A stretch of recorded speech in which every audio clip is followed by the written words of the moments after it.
Better leave it to the professionals.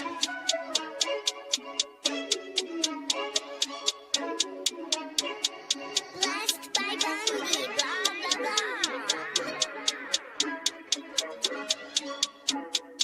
Started off with a bit, now I got coin.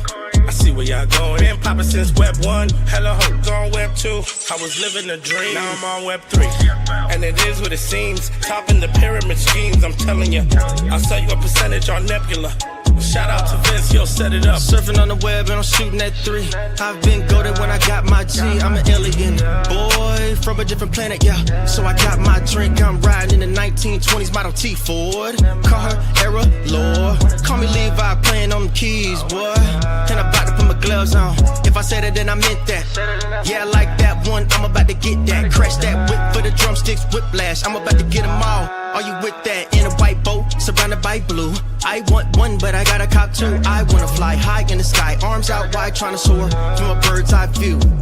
I'm on fire, Ricky, Bobby, cracking the pavement, Whitney, Bobby. I'm a Saki bomb, Hiroshima, Nagasaki. Bruce Wayne been a dog, and I keep it 101, cause I'm feeling kinda spotty. You sipping on some rock, and I'm sipping on octane. The only thing around my neck is the Started off with a blockchain. bit, now I got coin. I see where y'all going. Been poppin' since Web 1, hella hooked on Web 2. I was living a dream, now I'm on Web 3. And it is what it seems, topping the pyramid schemes, I'm telling you. I'll sell you a percentage on Nebula. Shout out to Vince, he'll set it up. NFT, Twitter, blockchain. Seeing with the ghosts and we ballin' like LeBron James. Crypto. We can make a trade, get the memo. Refuse not falling for the FOMO. Listening to Coffee with Captain. You know we worldwide, they loco. I ain't never gonna stop rapping. Orlando, yeah, we working magic. We rocking Ethereum entities. I just went and caught me a half base. Man, I gotta shout out Started the off with a board. bit, now I got coin. I see where y'all going. Been poppin' since Web 1, hella hooked on Web 2. I was living a dream, now I'm on Web 3. And it is what it seems, topping the pyramid schemes, I'm telling you. I'll sell you a percentage on Nebula.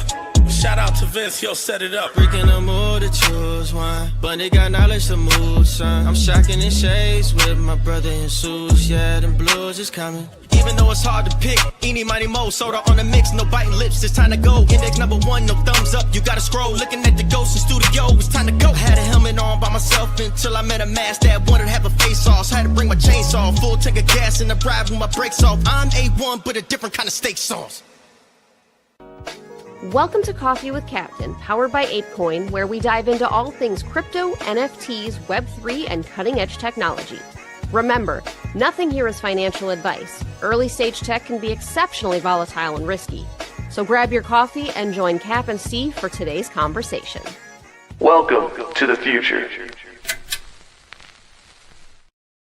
Welcome to Coffee with Captain GM. Thanks so much for joining us. If you done so, do share, drop us a GM in the chat down below. Then head up top, smash that like, repost, a bookmark on today's space. Greatly appreciate it. It does warm up the algo and does us a real solid. Also up top, you'll find the link to the YouTube chat as well as Abstract. If you'd like to join us in either one of those, shout out to all of our GMers over there, RDL, Machiavelli, and Von Frunton in the YouTube, as well as our loyalist over in Abstract, Be Epic, Thomas. Great to see y'all.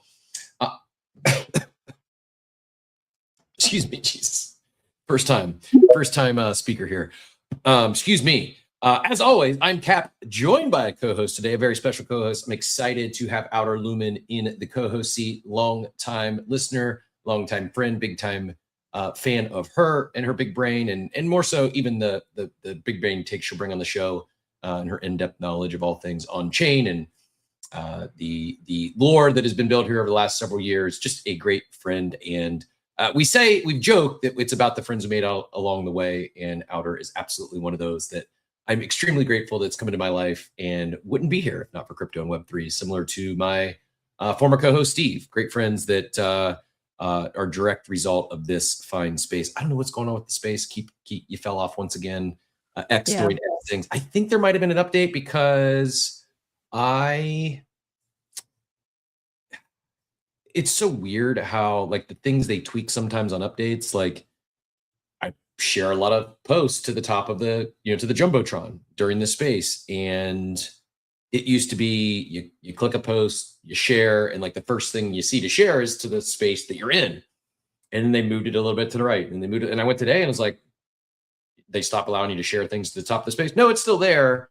I just got to scroll all the way to the right. So I kid you not, like if I want to share a post to this space, I see copy link, I see share via, then I could send it via text message. I could send it via Telegram. I could send it to Instagram stories. I could send it to Snapchat.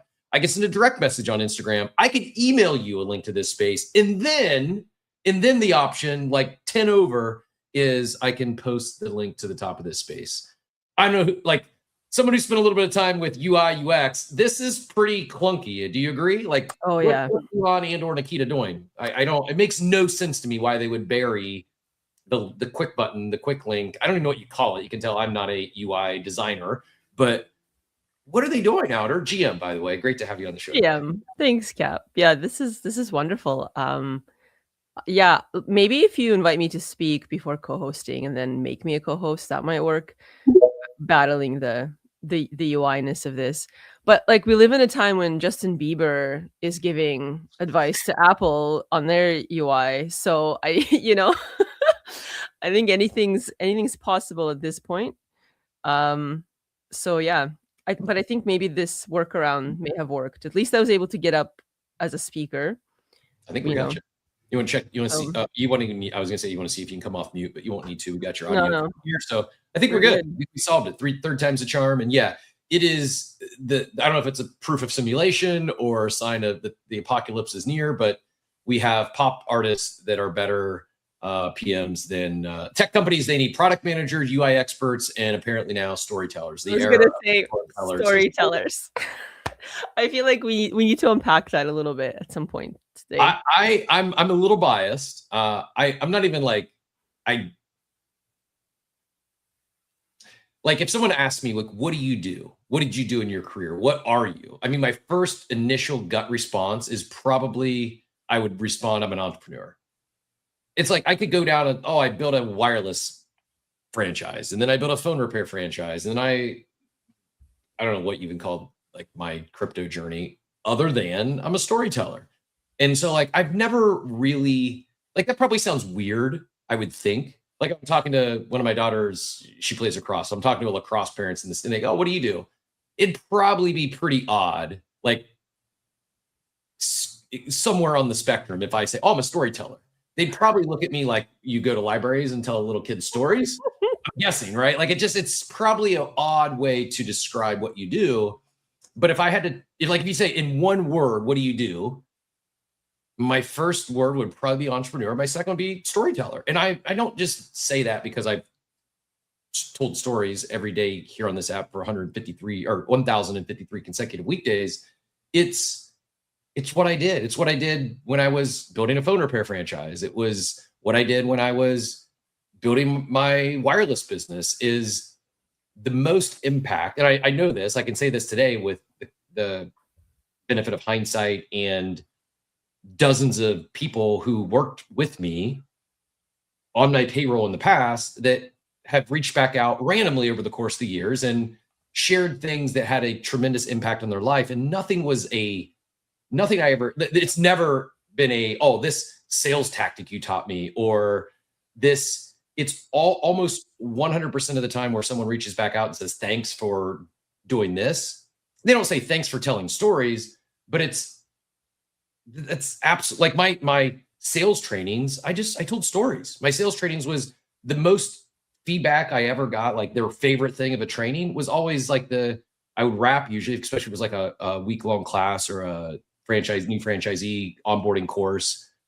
I would tell stories that had nothing to do with the business they were building or the job they were trying to do. It was about life and goal setting and success principles, and weaving into those success principles that I didn't create or come up with, but telling real world examples, real stories that they could relate to, and it had an impact on them. And so, yeah, I am a storyteller. I've been a storyteller at every step along in sales.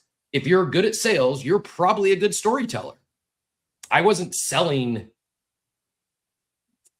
facts and features. I was telling stories about the benefit that this phone could have in their life, and why they should switch to a smartphone from their LG NV2 flip phone, because of the stories of other people like them who are in construction, and this is what they do with their OtterBox, or it's just like it's been something that I never planned to be a storyteller, but early on, I was in college, turned on to leadership principles, success principles, and I think a common thread amongst all of them is they're good orators, they're good storytellers, and yes, I'm pretty excited that the world is waking up to the importance of. And it's not like, yes, it is, but it's also more than just crypto. I mean, if everyone who's been in the show, you've heard us talk about our disappointment that so many of these crypto native brands, they don't bring on comms experts, PR experts that are part of their leadership team. It's often a entry-level intern that's good at shit posting. And that's a skill. That's telling stories, but there's another layer to that. There's another level to that. And so many here have not placed that emphasis on their leadership team. And now it appears that traditional tech startups are also realizing, hey, we probably should put more emphasis on bringing on more storytellers. Thoughts?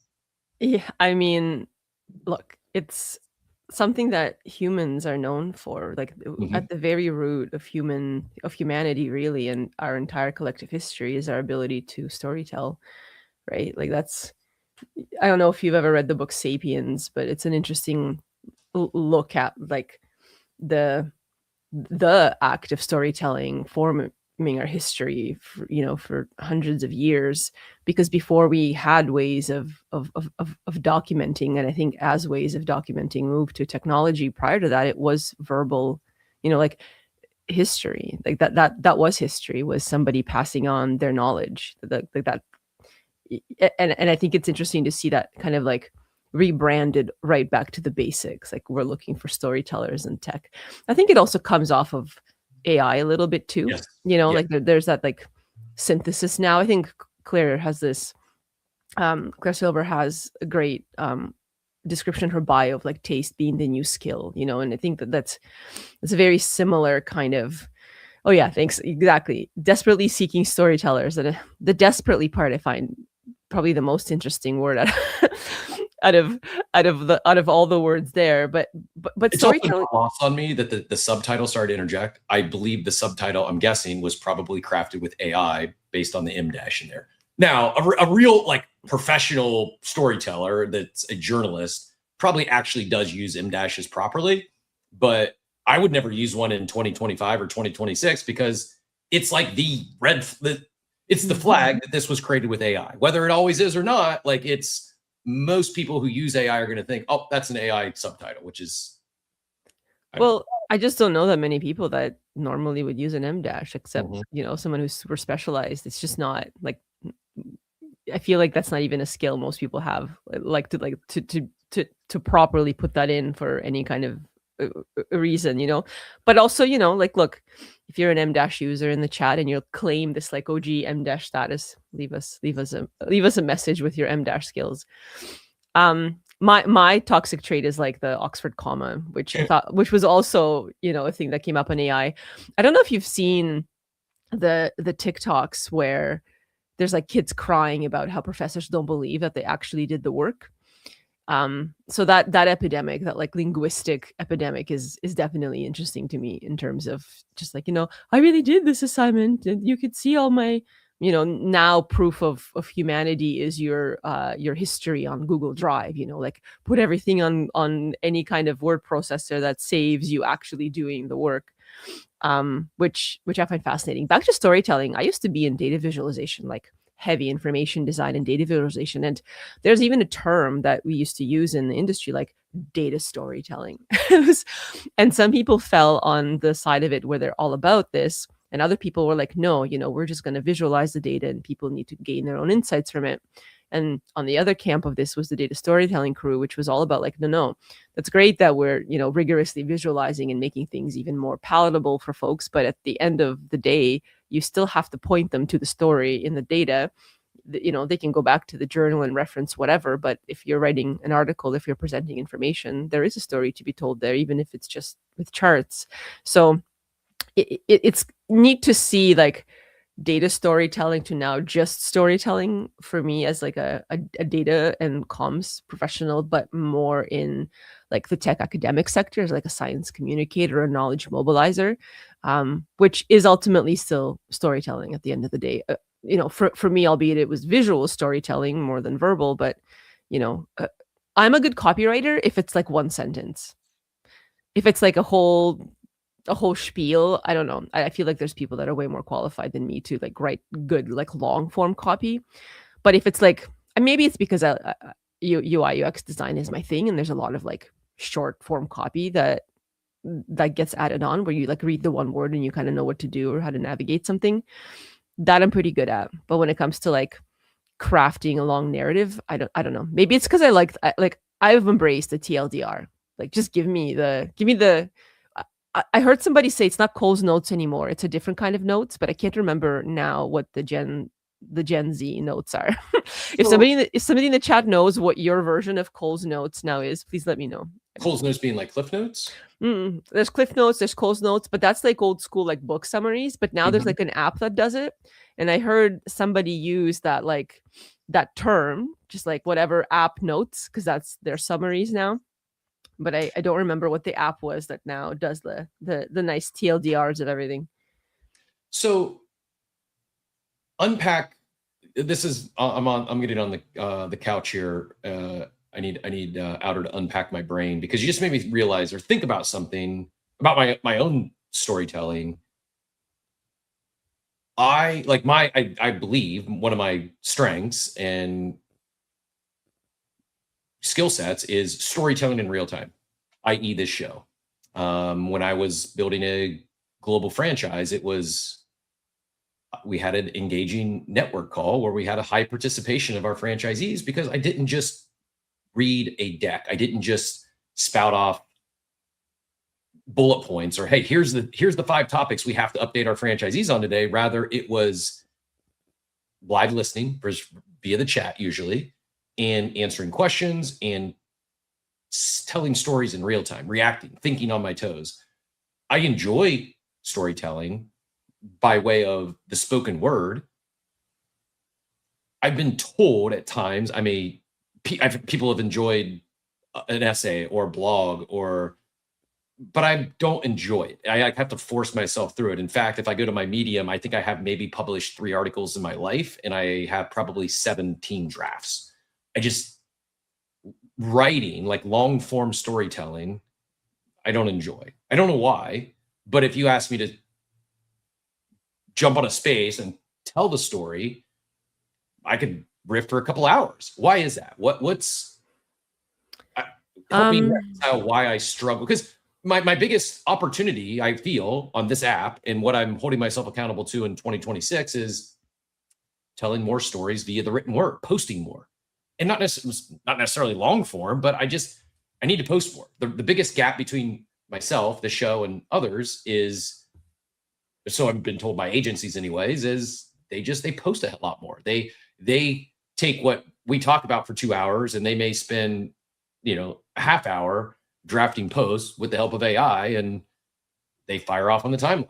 What is it that, is it a mental roadblock? Is it really I'm better speaking than I am writing? Like, what is that? Okay. So I'm going to unpack this from my own perspective, because I have a similar thing. I also have a lot of article drafts, and I've written some, but I'd much rather speak in a space and just connect with people verbally. So I've unpacked a little bit of this for me, and maybe this will relate to you, maybe not. So I have ADHD, right? And for me, there's like a mantra that I always have in my head, which is, if you can't start the thing, then the first task is too big.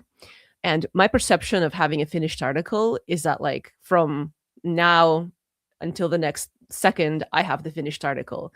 But for my brain, that's like the biggest hurdle ever. It's like I'm this like tiny person, and the task is huge. And when I'm speaking, the task is just to speak. Like, I don't picture this show as a full 2-hour completed product. It's going to ebb and flow as we chat or whatever. And that is just like the easiest thing to do, because the first task is just to like open my mouth and connect with someone. Whereas the other task is to sit down, and I'm like 90-something% extroverted on whatever like psychology profile, and Myers-Briggs, whatever app you throw at me, I will always be like extroverted. So I think that ties into it as well, that like human connection piece rather than me solo writing something. So I have like a wealth of information. I mean, this is even like my book is like maybe 70% done, but I have to like write things in it. And I've designed the design things for the traits book, but like to sit down and actually write the narrative. So what's actually been helping me with long form content, and this is almost like, is this a cringe way to AI? I think this is like the best way for me, at least, to AI. I will go and I'll prompt the thing that I want to say.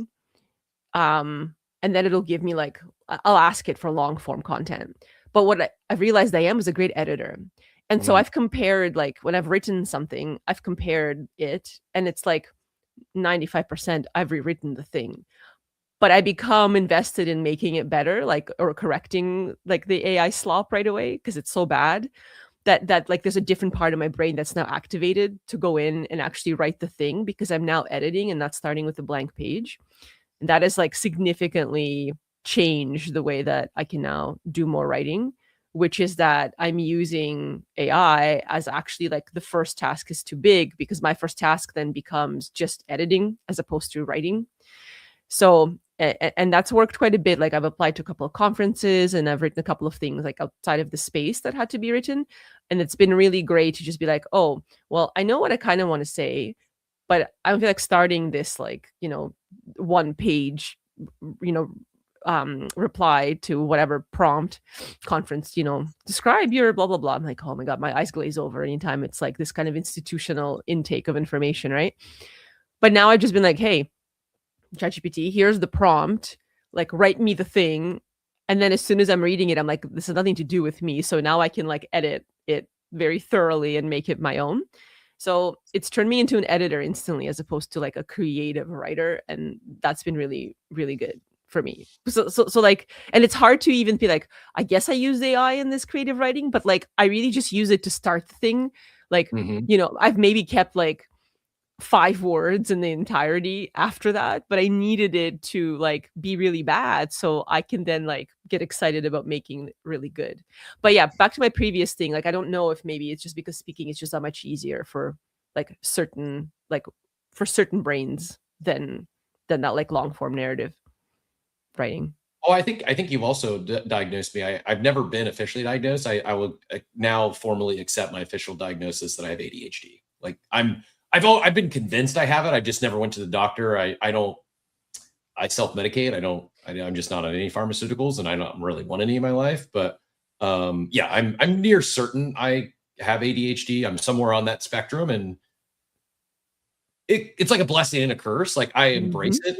I know what I know what I'm good at. There's a reason I'm not drafting a long form article every day. Instead, I'm jumping on the show for 2 hours because I enjoy it. And it's much more natural for me versus, and you did, like you unpacked it very well. It's like, if I sit down and got to write some, all the thoughts can be in my head, but getting from my head to paper, that's work versus a natural flowing conversation. I can communicate the exact same thing.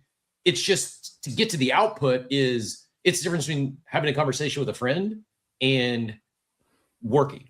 So maybe what I need to do is actually lean into voice to text more. Like yes. It's something I just haven't baked that into my daily repertoire. Every once in a while, I'll start like doing something with chat. Oh, I'm going to use this. I'm going to talk to ChatGPT every day, and it just falls off. I've not created that voice to text habit. I never send voice memos. I never voice to text. And just even talking through this, I think that's something I'm going to attempt to do it. Like, okay, I'm going to spend 20 minutes a day talking to text and see if I can come up with a written, have it help me write. And then, like you said, throw it in AI, maybe tighten things up a little bit, maybe help it as my editor or maybe be the editor. Dort asks, are we somewhat conflating oration with storytelling? I mean, how would you define the difference? Well, I think an orator could like be saying anything and not storytelling at all. It could just be reading someone else's story. Like I feel like, to me anyways, it would be like a great orator will be reading someone else's written speech. I mean, a storyteller, I suppose, could be reading someone else's book out loud. But I feel like a storyteller in this case, at least defined for me, is that it's like a personal story shared, or like some kind of a, you know, or if it's in the context of a brand, it still ties deeply to the personality of the brand, if you will. Whereas an orator is, I guess, like the act of orating. Something else you mentioned before, I used to public speak quite a lot, like for my own consulting agency. Used to have workshops and all the things. And I remember the day that I became a public speaker, and I think maybe this is relevant for even this like idea of distinction between oration and storytelling. I had to give a talk. It was like, I used to work in public health sector, and this is like a bunch of my research, very like nerdy, boring kind of like conference for most folks. It's a lot of science research. And I had my notes were in presenter notes in like in PowerPoint. Mm-hmm. But the conference was so old school, that their tech was old school, that they didn't support like the latest version. So they had such an old version that it didn't support my presenter notes view. And so I go up on stage, they call my name, I like walk over to the podium. There's like 400 people in the audience, including my boss and like their boss's bosses. And I realize as they bring up my slide deck, and I look down, like it takes me that like 1 millisecond to process that I now have no notes.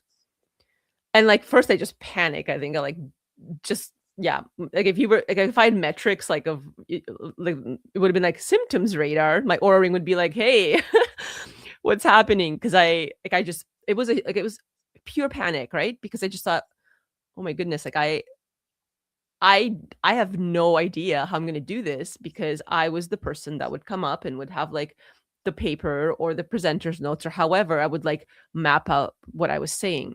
And I think that's oration, even if it's my own stuff. Like the more I unpack this, like that was me performing in some way on like a script, and I'm terrible at that.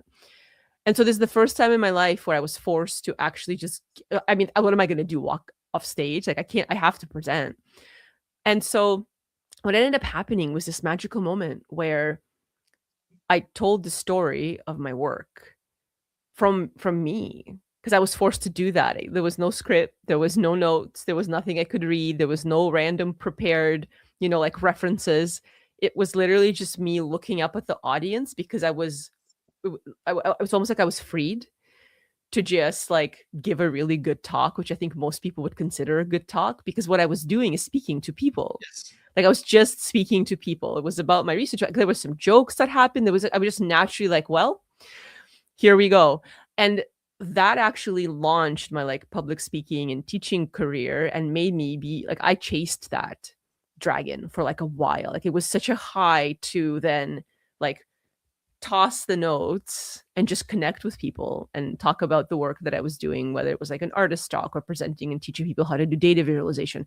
And the other big part of that is I always talked about me at first, like this like first intro, like I made a couple of rules that I thought were interesting. For instance, I never let anybody read my bio. Like if I was speaking like as a keynote or just whatever, no one was allowed to come up on stage with their awkward piece of paper and like awkwardly read my biography. Like that was not, if I was hired to speak, that was not happening. I would come up and I'd introduce myself, because that was that bonding moment of me revealing like why people should listen to me in the first place. So yeah, it was definitely like an interesting experience to be completely mortified, but forced to discover what public speaking actually should be. And I think a lot of folks are not great orators unless they're willing to be like very real and very connected to the audience, and not put the barrier of like preparation, if you will, between them and the audience. Yeah, I agree. You also reminded me that Joe, we'll get to you here in a second. You reminded me of, like, I've spoken professionally most of my adult life, even before I was on stages. It was since I was 21, 22, I've been leading high-performing sales teams and speaking to my teams. I'm very comfortable on stage. I typically enter a flow state and don't think about what I'm talking about. I never read off a script. I don't have notes. I just tell stories, talk to people. And hopefully interweave something that is relevant to them. I once, like, one of my core memories, I had a full-blown panic attack one time on stage. No one knew it, but I thought I was having a heart attack. And it wasn't because something I was saying. I was hosting a panel, moderating a panel, and one of the people on the panel was someone, it was a regional of mine on my team, and speaking to franchisees, and they were saying something that was out of pocket, out of line, they shouldn't have been saying, and I couldn't, I didn't have control over the story that was being told, and I literally had a full-blown panic attack, at least an anxiety attack. I mean, I've had a panic attack that was, I ended up in the hospital over. It was may or may not have been at like 2, 3 in the morning, and other things led to that. But one time in my professional life, I've been on stage and had like I don't know how else to describe it other than a very severe anxiety attack, a panic attack. And it was because I lost control, or didn't have any control, or I did, but I didn't have, it was an awkward spot. Like I couldn't, it was relatively new person on my team. And anyways, long story short, no one else cares, but it made me realize when people talk about fear of public speaking and stuff, like it was like my hands got tingly. Like it was bad. I truly thought I was having a heart attack, and it was just, turns out I was just anxiety and panic. But I can appreciate those who don't enjoy the public speaking element, or it's not their thing. And I also, so if it is something you enjoy, I think further reason to lean into it.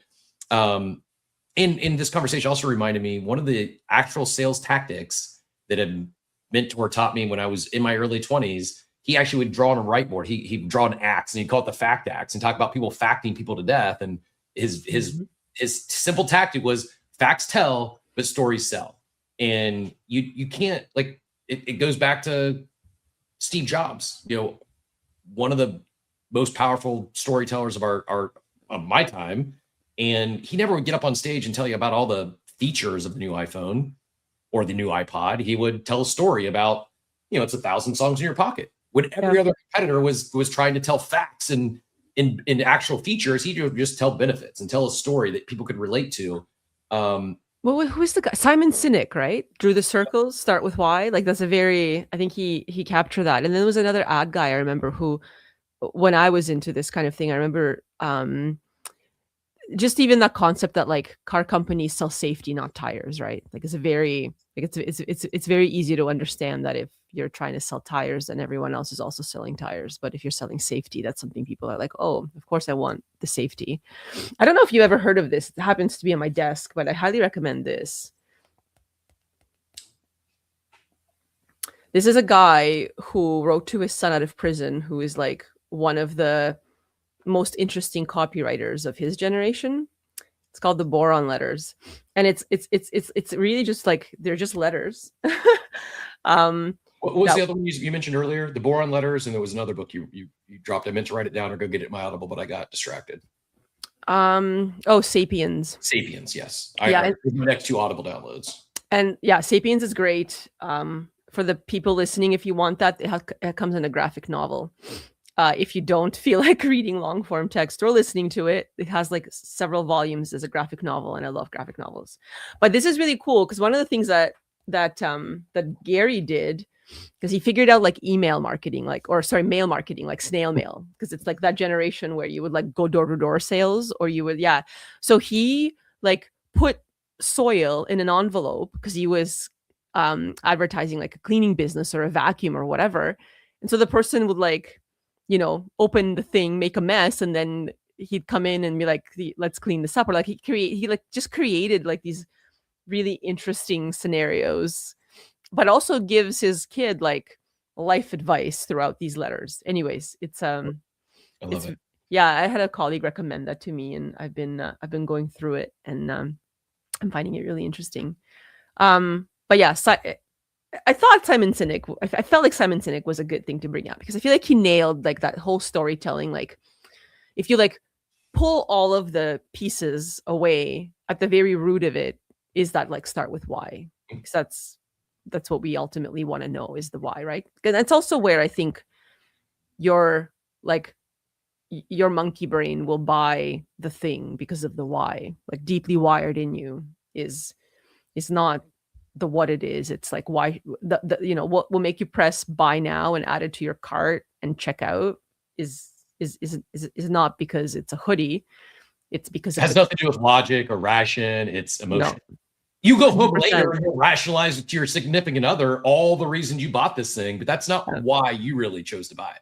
Yeah. It takes a lot of people a while to especially in sales, a lot of people to realize that it's not, the thing, all those features, all those that's not why. It's the story that you can weave into it that'll share benefits in their real life is why. Joey, I'm not keeping you on ice, I promise. I want to get Outer's take on this, and we're bringing you in next. And when you come up, I'm going to go. I did not double fist the coffee this morning, so I'm going to go refill a coffee, and I'll be right back. But Outer, thoughts on this one? It was another. This is like the viral post of the morning. It's making its rounds on X. I'm sure you've seen it even before. We've talked about it probably.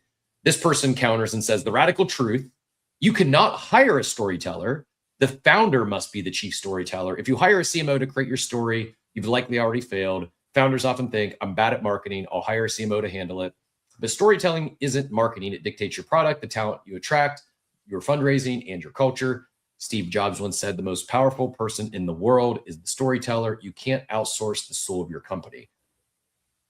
I see where he's coming from, but I also will push back and respectfully disagree. I mentioned the phone repair franchise. Now, I started building my own brand, ended up would merge with someone after about 20 stores, and took on the leadership role there. I became the storyteller. I wasn't the founder of CPR Cell Phone Repair.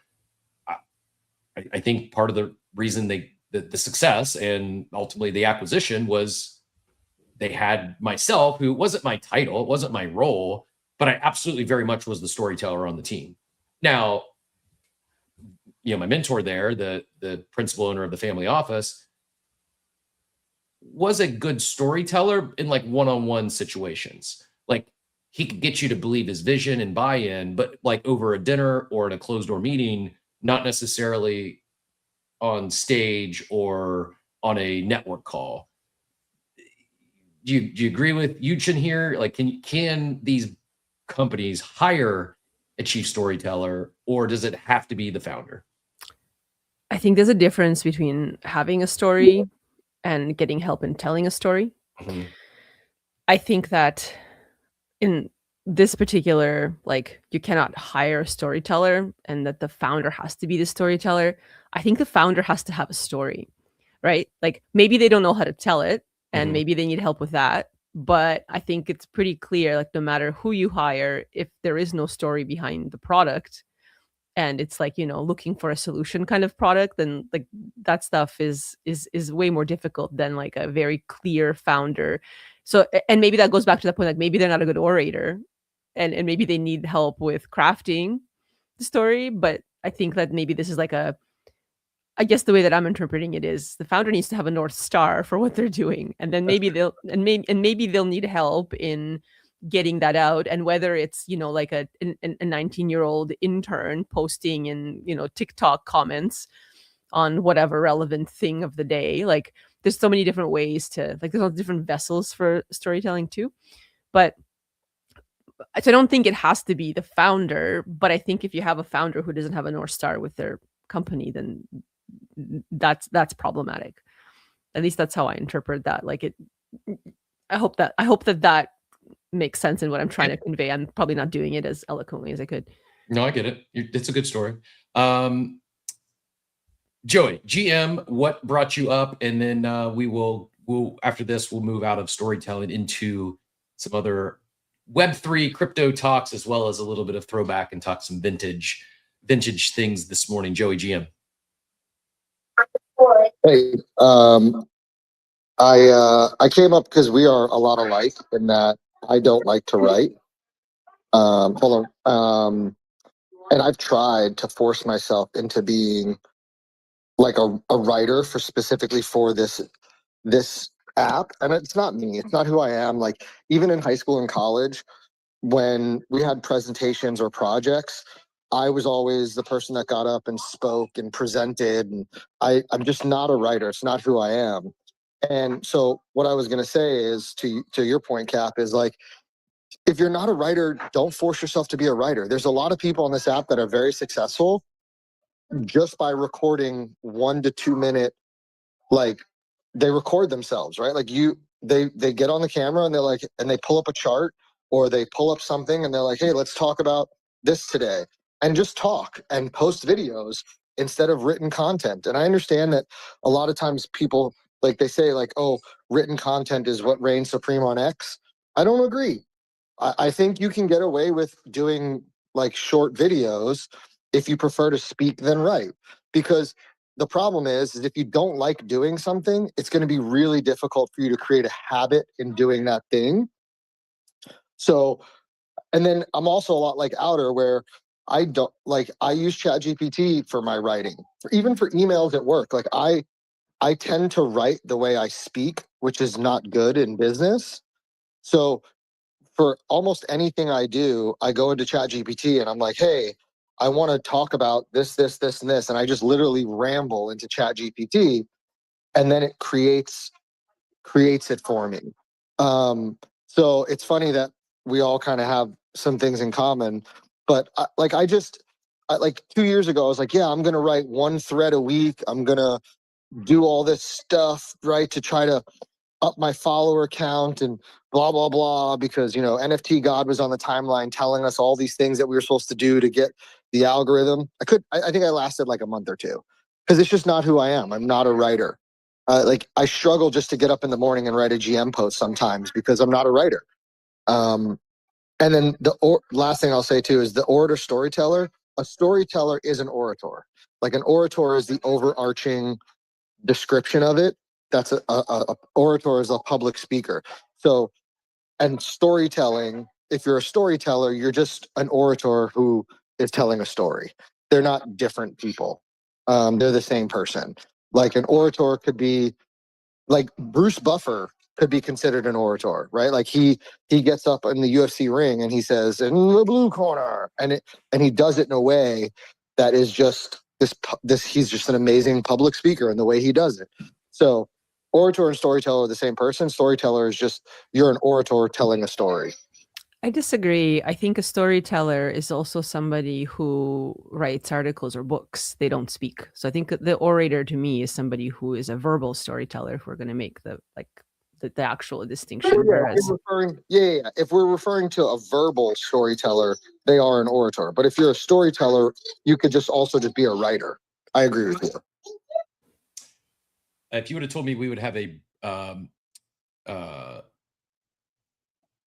Bruce Banner, Bruce Buffer. I have no idea. I know who Joey's talking about. If you would have told me we would have had that. Is it Bruce Banner or Bruce Buffer? What's the guy's last name? Bruce Buffer. Bruce Buffer. If you would have told me we were going to have a Bruce Buffer mention on Outer's first day of co-hosting, I would have said there's no chance. But here we are. Welcome to Coffee with Captain. Appreciate y'all being here. Jonah, I was going to go to you next. We see, they're coming back again. X being finicky this morning. Quick reminder, if you haven't yet done so, give us some love on the space. Hope we can get this thing warmed up. X is being, I'm guessing there's another update due to the change. But Jonah, GM, congrats on the raise. I pinned that announcement up top. Speaking of telling stories, he says we're going to bring the creator economy on chain to base. It's going to be a great 2026. Again, congrats on the raise with Coinbase Ventures. I'm not sure if that's what brought you up this morning or not, but GM, take it wherever you'd like. Maybe. It's still showing up as like requested. Oh, really? Mm-hmm. Yeah. Maybe. But congrats, Jonah. Come up. If you can hear us, maybe take a lap. Maybe force close the app. Maybe check and see if there's an X update. But X is doing its X things. Quick mic check, Jonah. You show speaker unmuted on my end, but Outer says you're still showing the rotating. Maybe. Check. Dude. Close. So show speaker on your end now. It doesn't have like very good. The actual microphone emoji next to it. So yeah, it's rugging still. Let's check in with Machiavelli. Machiavelli, are you connected? Mm-mm. I'm loud and clear. All right. Sure are. GM. All right. So it is working. But yeah, maybe Jonah take a lap and would happy to get you back up here. I do want to keep things moving though. If anyone has any thoughts on storytelling, feel free to drop it in the chat, or we could possibly circle back to it. But good cold open / in the news topic this morning. And one thing, I don't think I'm going to go here this morning. It's be a hard pivot. I would just say maybe tomorrow we'll talk a little more about prediction markets. Just some back and forth on prediction markets in the war room, and it would be an odd hard pivot right now, but some talk about prediction markets as well as OpenSea's Wave 4. I guess both in the news, but I don't. Are we opening our chests? When is that? Is that this week? The Wave 3 chest, I think you could open. Okay. Wave 4 just kicked off, I believe. Let me go double check. I'm pretty sure Wave 4 just kicked off. Yes. OpenSea launched their Wave 4 treasure chest program. It's as I went to go find it, it was one of the leading news stories on X, the everything app except for Spaces. And it was met with a lot of pushback, people are fighting it. Like, I don't know what they're fighting at this point. I was on record. I wasn't the biggest fan of them launching this rewards program while they're also pre-TGE because of this very reason. Doesn't matter how many times they say it, doesn't matter how many times they communicate it. People that were here from 21 till now are on board at any time and they've traded NFTs. The collective most are going to feel like this program is dilutive to their future C allocation. Even if there's a separate bucket, which was what they've said and announced many times. I get that. I understand it took me a while to get it. But the reality is most aren't going to take the time to read. Most are, they feel or think that this is the pre-TGE farm. In reality, it's a rewards program that's taking place pre-TGE. They're not the same things. And a lot of people were big time mad about it. D Farmer, a whale, high volume user, collector, trader, whatever you want to say, been very vocal. At this point, I don't know, like, they're not changing it. Quit says, the waves will continue until morale improves. DGMD says, could understand trying to sell the first seasons as teaching people how to use the new mechanics, token interoperability, but this is just getting blatantly obvious as a fee farm now. I'll push back. I'll take the OpenSea arrows, if you will. Never thought I'd be doing this. It's a rewards program. It's not that deep. Is it pre-TG? Yes. Do you think OpenSea should drop the C token now? I sure as hell hope not. And furthermore, their foundation has said they're going to drop it in Q1. I think it's probably late Q1. So if you make me guess, there's probably at least 6 waves before TGE. At least, maybe more. There might be 10 waves before TGE. It's like, take a deep breath, chill. You don't have to participate. You don't have to farm it. They can't put this back. They're not gonna stop doing the rewards program now because people or they're pushing back on it. It's part of their program. All between now and Wednesday, all trading activity counts towards your Wave 4 chest. I don't know. I'm with you. I'm bored, so I'm like, whatever. I don't like. And I don't know. Maybe that's a terrible take. It's fine. You guys can come for me in the comments. But like, I'm not going to change my buying behavior and farm. But I'm also not that persona. But I think there are people that are that persona who are also greatly enjoying this. Like, I don't know. I think people had more feels about their USDC change than they did about whatever chest is coming next. Like. Yeah, and I also don't think. I don't think the farm. Maybe it is. I don't think USDC is the wave, is the rewards program, the treasure chest, the voyages. Is that impacting NFT floor prices? Maybe. No, me getting $22 or whatever it was I remember that I opened the first chest and like I only had one to begin with because I bought a bunch of art blocks things and whatever, right? Like it was a verified collection. Wasn't that one of the criteria if you buy something? Yeah. Like, so just like my normal day-to-day behavior as a result of that got me, some chest that I don't even remember because it's not that deep for me. I just don't care. But whatever, I'll open it. It's a chest, $20-something. Great. Like moving on with my life. Like I don't, somebody want a punk? Great, congratulations. Like, honestly, I guess for me, it's just really not that deep at all. Like I'm not. There are greater things that are like annoying for me about OpenSea's actual UI, as you know, given that we like explored the hidden folder one recently, like, or that I can't send direct to someone's address anymore, or that I can't shop based on like trait offer. Like there's things that I used to use as a Power OpenSea user that are now gone, and I understand why they're gone. I'm sure when they did their numbers, they're like hardly anyone uses it, but there are a few people that, like, for instance, I had a whole article written. Speaking of articles, I feel like this is actually a good tie-in. So I have in my draft a whole article that I was going to release last year that would be relevant this year, which is kind of how we met in a way, which is on like gift giving NFTs. And I said, like, in my article, I suggest ones that I think are actually good gifts based on like, because they have some artistic value, because they're all like the price of a greeting card anyways, right? Like it's not going to break the bank. I'm not suggesting you buy a punk for someone to onboard them into the space or whatever, right? So, but one of the things I talk about, and it was like almost an OpenSea article in a way, is the ability to directly buy to someone else's address. And that's the gift. Like you just spend the one thing and you go shopping, you add stuff to your cart, whatever. Like that's the old way. That article is now like, I'd have to rewrite it because you can't do that anymore. That's not a feature. Like all the things I talk about that I loved about OpenSea are no longer available.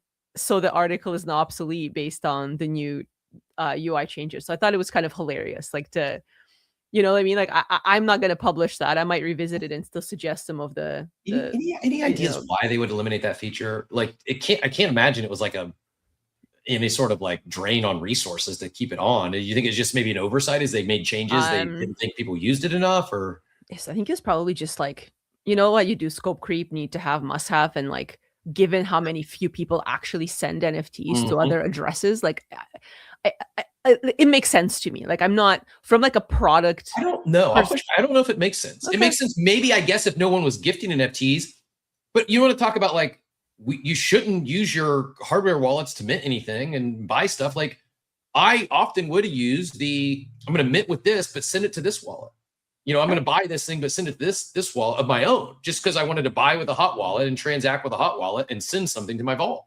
Yep. That seems like a pretty good OPSEC thing. If nothing else, like seems like a good feature that I hope they bring back. Yeah. I mean, I wasn't going to die on that hill, I'm like, it's gone, whatever. But it's something that I like when I'm shopping for art and there's certain traits or certain things that I like, or even in PFPs, like I love the fact that I used to be able to put an offer on a specific trait and like just see if someone's willing to give that up. And I haven't seen, and I know some collections don't support that, just like from the way that their contracts are set up, but I haven't seen that at all in any collection, even ones that I used to be able to make trade offers on. Yeah, I don't know. There's a world maybe when I'm bored enough or whatever, where I'll go through and maybe like make a video on some of the UI callouts and like Justin Bieber it and be like, hey, you should maybe fix some of these things. But like, again, it's not that deep for me because, I know where to go and I know where to buy the things I need to buy at the end of the day. Like same. Jonah, we'll go to you in here next. One quick take. I will push back on I Can't Trade says, again, we're gonna punt the prediction market conversation till probably tomorrow. Just be a hard pivot. And I do have some thoughts. We're gonna punt that one. It says OpenSea is fumbling all your assets are correct. These wallets are responsible for 80% of NFT volume and price collapse. I think this is cope. I think this is also an excuse for giving NFT teams grace that they don't need another excuse. Like the reality is most aren't communicating well. Most are communicating poorly. The idea of utility NFTs seems to be dying on the vine. And I think we've had some conversations earlier this week, last week, like there's things they can be doing. I'm not going to relitigate everything we talked about yesterday. And they're just not. Most of the NFT companies, they're building their for-profit businesses outside of crypto. Some are doing things on chain, some are not. And most have now look at their holders their collectors as customers. It just is what it is. Now, I do believe, I will agree that I don't think NFT collectibles or utility NFTs are meant to be traded at high velocity and high volume. I think that was part of the problem with Blur. I think what OpenSea is doing is far better than incentivizing bidding, which was a nightmare and down-only type proposition. I mean, go look at the volume of these NFTs. Maybe that some are having an impact. It just, to me, it seems very different than Blur farming season, where you'd see a whale come in and buy 100 NFTs and then, hours or weeks later, days later, dump them into a bunch of WETH bids and bring the floor down. I'm not seeing that. I mean, I'd be happy to be proved wrong here. I don't doubt that the response for 80% of the NFT volume, but the reality is there's no new buyers because they're not onboarding people into their NFT collections. They're onboarding people into other products they're selling that aren't their OG NFT for the most part. Some are. We are going to have a conversation on Thursday with another special guest that is doing things differently as it relates to NFT and the utility of those NFTs. So I pinned that up top. If you've not yet hit the reminder for Thursday, go hit the reminder for Thursday and then scroll in a couple over for tomorrow. Big guest tomorrow and Thursday as well. Excited to be bringing back some more interviews here on Coffee with Captain, and albeit unofficial, another founder that may have something to share. Jonah, GM, congrats again on the raise. Hopefully the audio is working now on X. Can you unmute? Yeah, I had to update the X. The thing was crashing all over the place. So that's it. If anyone's having trouble with the space today, force close your app, go to the App Store, update your X. Anytime there's an X update, if you're not on the same version of the app that I am, you're probably going to have issues. Go ahead, Jonah. Yeah, I was really, I originally came to talk about the idea of storytelling, but first off, thank you. I appreciate it. It's been a lot of work, and I don't sound excited because I didn't have that much sleep, and I have to go to the gym in 20 minutes here. But yeah, I'm really excited for 2026. I feel like I'm doing something that has purpose, and that excites me. That's awesome, man. That's when you talk about telling stories, I will say if you feel it's purpose driven, it's a lot easier to tell real stories, to where if it's just you're doing something for money or you see an opportunity in the market, often those are fake stories that you're telling yourself. And your audience can tell it's coming from a point of monetization versus passion. And so respect for chasing your passions and doing something you're excited about. Do you want to, for those, I mean, we talked about it briefly, but offer open invite. We'll have you back on to do a full actual interview at some point. But for those that aren't familiar, you want to do a quick, 30, 60-second elevator pitch on what you're building and why people should pay attention? I mean, never mind the people, Jonah. I haven't caught up with you in a minute, and I want to know, like, what is this new pivot? I'm here for it. We're building something akin to OpenSea, but for the creator economy, not for NFTs or tradable assets, but we've built what's effectively if Opus, WAP, and Metal TV had a baby on chain. We've created systems that we're pushing out soon, which we call Stream to Earn. We'll have a cooler name for it in Web 2. But we've built an algorithm, a proprietary algorithm that watches a streamer every half second to determine their engagement rate and how valuable their engagement is.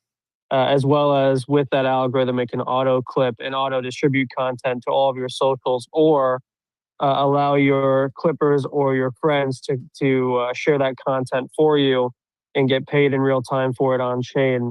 Everything tracked, administered Paymaster through our systems. And we partnered with Coinbase, or Base more so, through the Coinbase Ventures Fund to start it on Base before everything else. And they seem to believe in our vision. I really believe in our vision. I've been a creator for a long time. I've been in crypto for 8 years. I've managed several multi-million-dollar agencies. I've ran a small gaming fund. I've testified in front of state senate in Ohio for sports betting.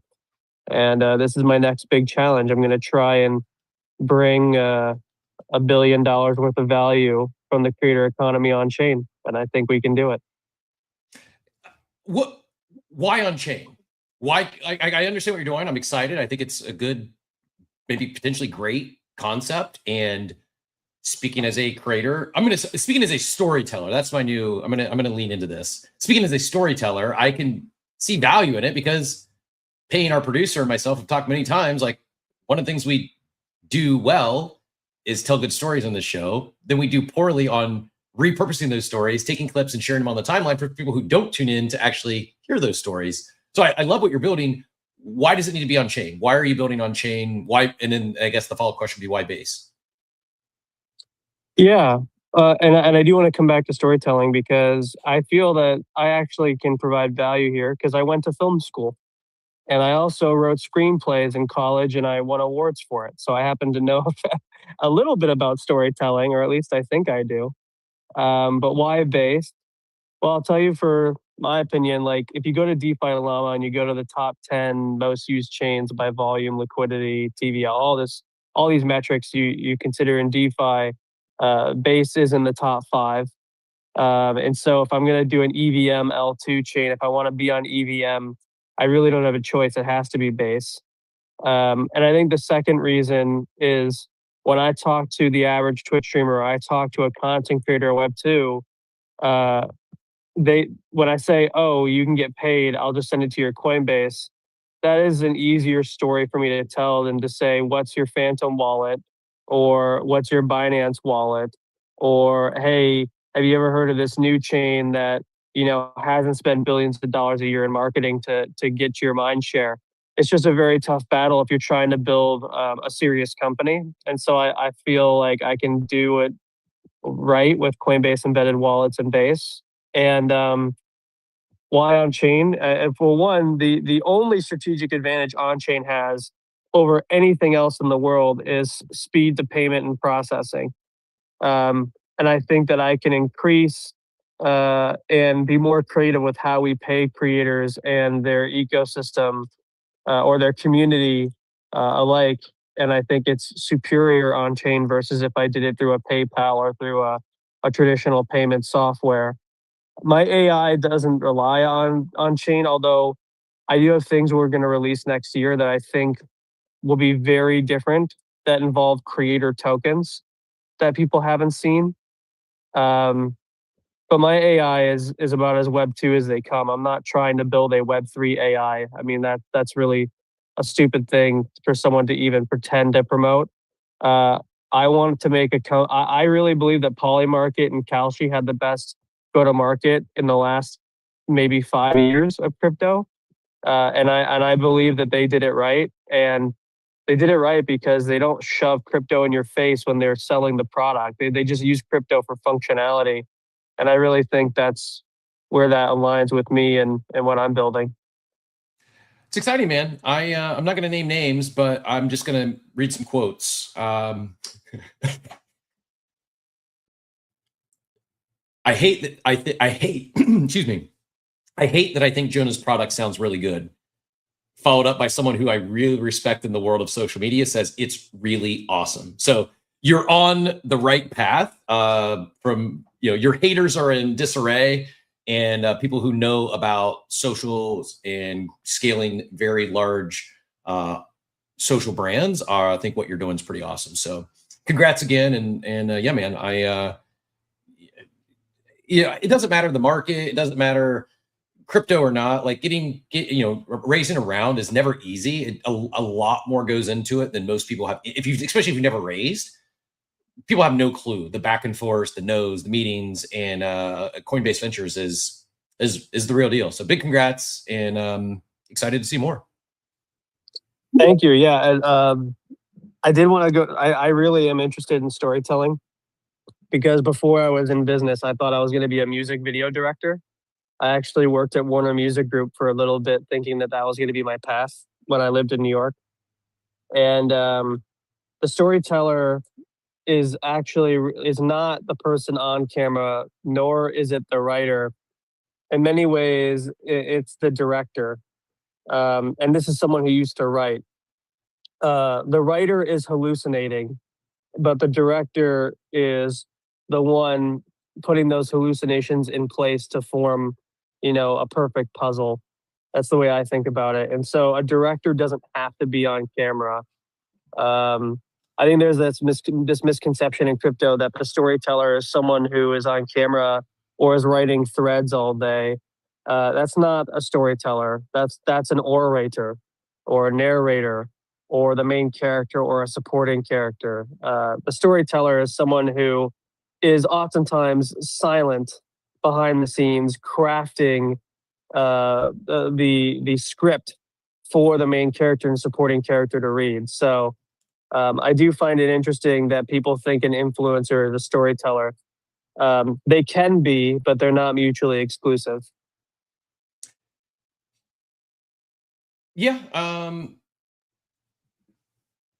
Fair. I still am curious about Jonah's art school arc, or I mean, your educational arc. I went to a college that many people would be surprised they would not think went to, but I went to Sarah Lawrence College. That's where I went. Never heard of it. Doesn't The Ohio State University? I don't think plays them in football. But no, they're not a sports team. But you know, J.J. Abrams and a number of other very good directors went there. So I know enough about this is my domain. I may not know sports cards and trading cards and NFTs as much as you do, but storytelling, that's my wheelhouse. The speaking of storytelling, Elon and the Pump Fun team is going to have some stories to tell after this one. I put it in the title. I don't think it was a new suit. I think it was a class action that was raised a while ago, but new charges, new complaints added, and the new. I'm trying to find a better image here. So here, I'll share this. This is the Berwick law. Just they've got excerpts of the case, but the takeaway here, the news is new complaints were added, including RICO charges, which I'm not an attorney. I'm not, some expert on organized crime, but that doesn't doesn't look good if you are if you're listed as a defendant on that. The class action alleges Pump Fun operated an unlicensed gambling platform, estimating billions in user losses with Solana-linked entities. So and if anyone is a legal expert and would like to weigh in on this, the stage is open. Also, Andrew, I saw you came up and we lost you as well. You're welcome to try again if you would like.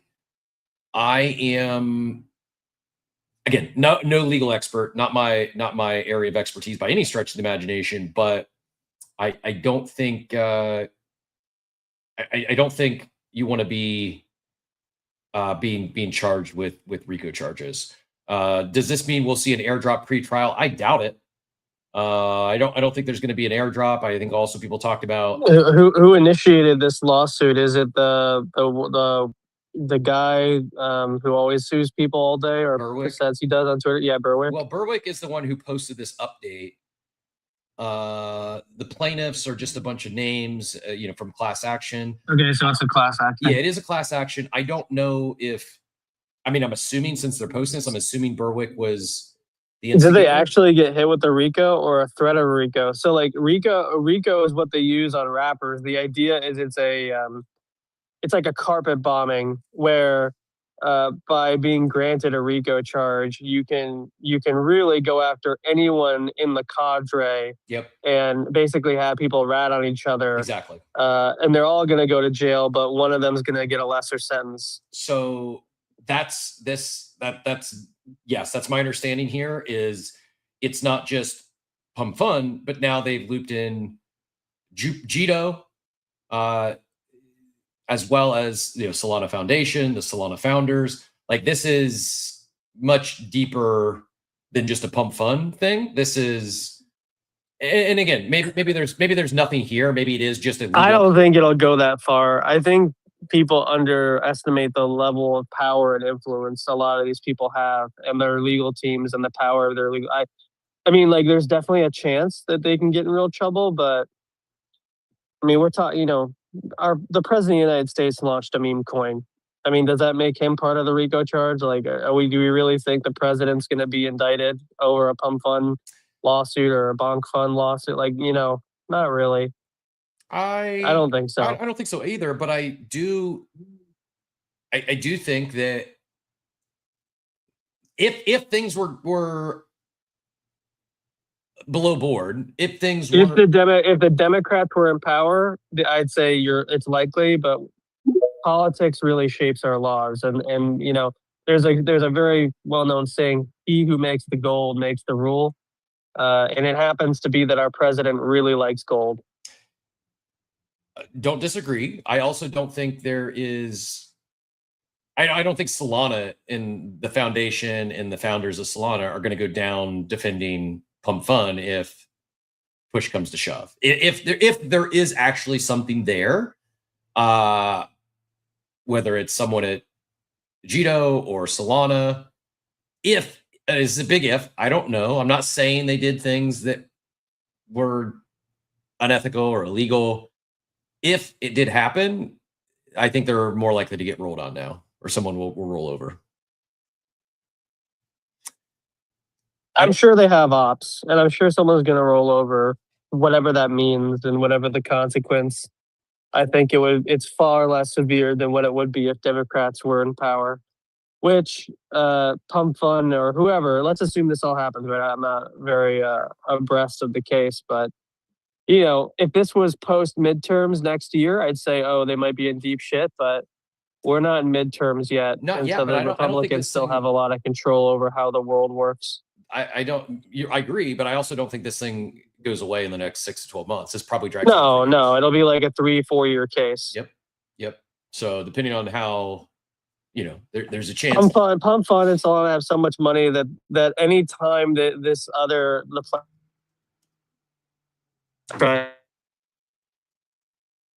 Lost you. Yes, cut out for me. Sorry, someone's trying to call me. Anytime that the plaintiff even makes a bit of headwind, you know, the defendants are going to find whatever reason they can to call mistrial or to say not sufficient. I'm not a lawyer, but there's so many ways that they can push the deadline back by years and years that it's just like, you know, I'll have children by the time they decide this case. I also saw related, someone complaining about the most disappointing thing from Breakpoint was Pump Fun or lack of Pump Fun. And yeah, here it is. Pump Fun is definitely the biggest disappointment at Breakpoint. Bros made $2 billion, all things included, and didn't even plan a side event. I don't know. It would kill you to throw 0.01% of your total revenue to pay for a DJ in a nice place. There's a world like they may not announce, they may not speak, they may be under like gag order per their attorneys until this thing gets settled. I don't think we're going to see a Pump Fun airdrop for a long time, would be my guess. Could be wrong, but I think that these things are probably related. I have a question for both of you. I was curious about this. I did not see anything from Breakpoint, like any coverage, anything like on my timeline. No one's been posting about Breakpoint things, and I don't know if maybe because like, I think I do follow enough Solana people that I would expect to see that, because I obviously saw some hype about it before it was happening on my timeline. Did you guys see anyone posting about Breakpoint and covering parties or anything like that? Like, I just feel like it happened, and I thought maybe it needed to be a bigger deal than it was, but I don't know if my timeline is just serving me like things that I'm not seeing. I'd like, if anyone's listening in the audience too, like, you know, have you guys seen coverage of Breakpoint by anybody? Like, you know, like there's usually somebody posting pictures of themselves at like, you know, what some events, some DJ thing, some party, some merch they got. Like, none of that was on my timeline, and I'm just curious. The only coverage I saw on my timeline, I saw a few things. I saw like Soul Jakey at a faux booth, like selling hugs or memes or something, or ticker shills, like just as a bit. So I saw Soul Jakey doing a bit at the conference. I saw the Burb announcement from Spencer, and I saw the G-Boy announcement from Nuko. Austin, and so he had Austin, I saw Austin's, but had it not been for those announcements, I probably don't see much from Breakpoint either.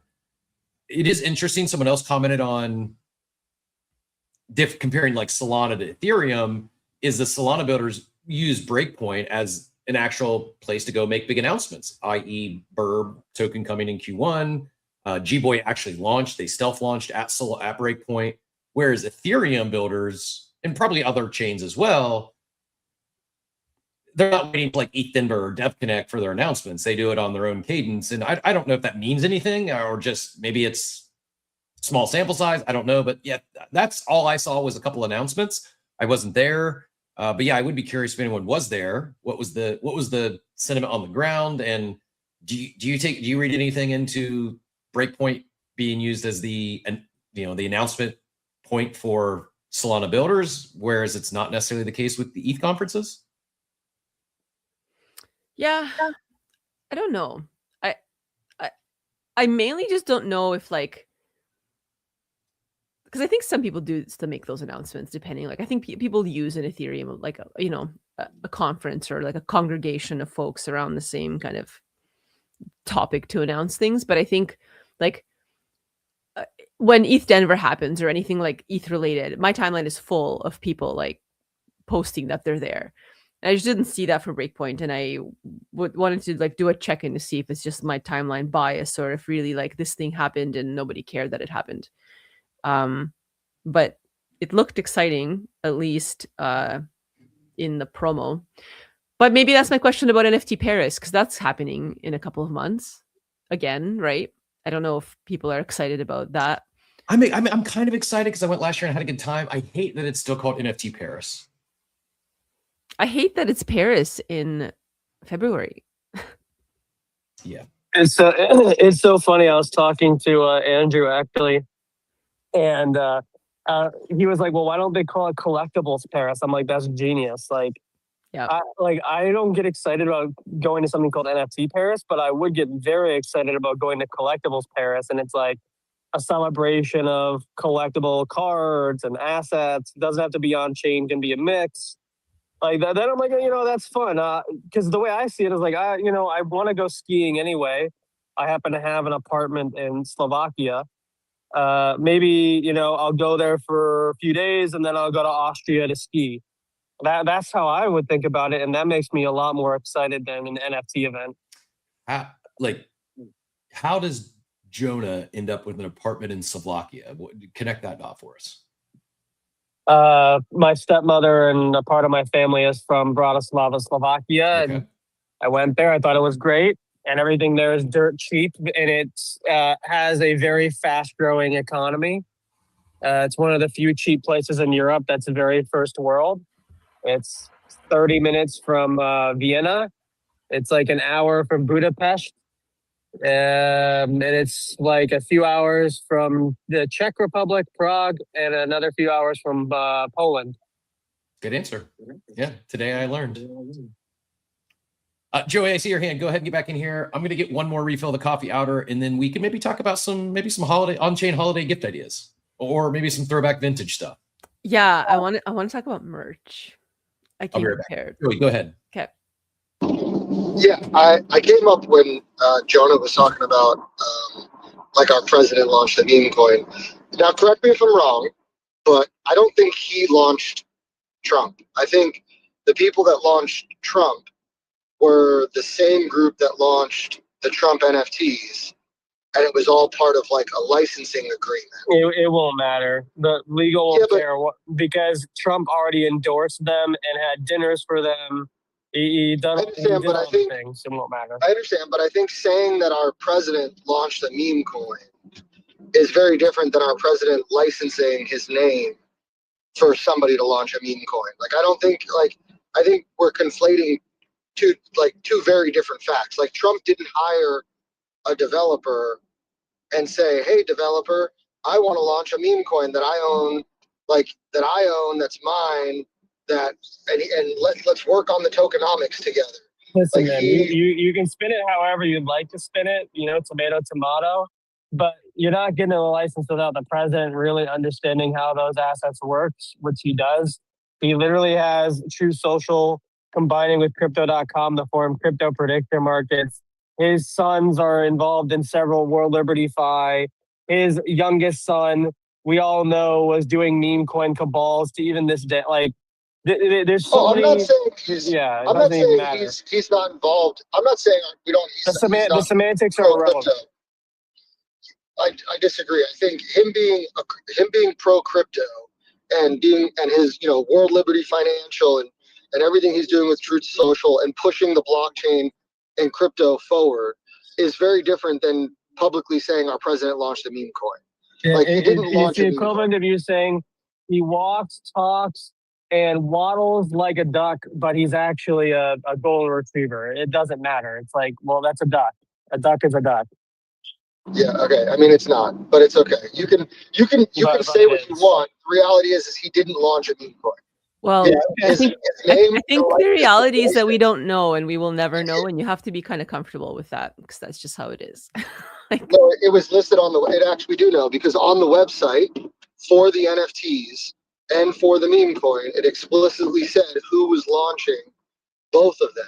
And it was that third party that licensed and made a deal with him that said, we're going to sell your NFTs and we're going to get autographed sneakers and dinners and all this stuff. It wasn't him. Like you can say it was. Or at least that's the storytelling that you've received, right? Like I have no idea. With World Liberty Fund, he had nothing to do with Crypto.com. He had nothing to do with prediction markets. He had nothing to do with literally giving pardons to multiple crypto influencers or crypto signifiers like the guy from Silk Road. Now, I mean, like again, you can say what the legalities are in the court of public opinion, which is actually what matters. We talk about storytelling. It matters a lot more than the actual courts because I guarantee you through discovery they'd find something. But again, he's in power. He's going to be in power for the next 3 years. And by the time he's retired, it's not going to matter anyway. So he already won the game. But the semantics of it have no meaning. No, but when you're talking about a legal case like Pump Fund, except he's not being sued. He's not even in the case. I understand, but when you're talking about like what your opinion of like the Pump Fund lawsuit and other crypto lawsuits, you're like, well, our president launched a meme coin, so what does it matter? Like, it does matter because he didn't launch a meme coin. So, I think it actually does because of precedence. And if somehow in this court case they somehow deem that meme coins are X, Y, and Z, it won't matter that he got licensed. Another court case you could point to is Kim Kardashian, who endorsed several projects who gave her likeness, but she didn't own those companies. She still got sued. Didn't she? No, Kim Kardashian got sued for, like the other celebrities, for endorsing FTX and not disclosing their endorsement of FTX when FTX collapsed.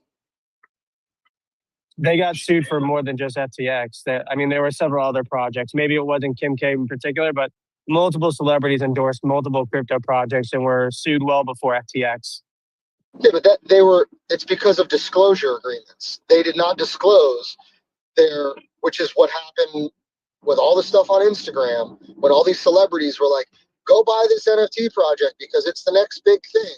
And they weren't disclosing their paid endorsements and they're paid and they're like, according to the FTC or whatever it was, and they all got sued for it because they thought it was a new area, a new gray area. You're talking about if Tom Brady is getting sued for endorsing FTX and disclosed it, and FTX became a criminal enterprise or was deemed criminal after bankruptcy and all these other things that happened to Sam Bankman-Fried, why wouldn't that be the case for someone like Trump or another celebrity in the event that meme coins are deemed to be this criminal enterprise through this RICO charge situation? Okay, well, I'm not a lawyer. I'm not a judge. Exactly. That's the whole point. Yeah, but the point I made was... You can't argue semantics if you're not going to say you're not a lawyer. That's the whole point. Lawyers deal semantics. Okay. This is right, Cap. I really missed this. You are the smartest guy in the space. I don't know why I would ever say great for my comeback. This is my favorite part is we have two non-lawyers debating legalese and law matters. That was my point. I said the only thing that matters is public opinion. You literally did. No, I said recording. You said if we're talking about legal, well, you're not a lawyer. What do you mean? You just said it. I said what is legal about saying that according to the launch of the Trump meme coin it was done by a third party, not Trump, and you saying Trump launched the meme coin. There's nothing legal about that. And then I said semantics don't matter, and you said, and I quote, "Well, if we're talking about a legal case, it does." Mr. Lawyer. Fair. We're gonna tie this one off.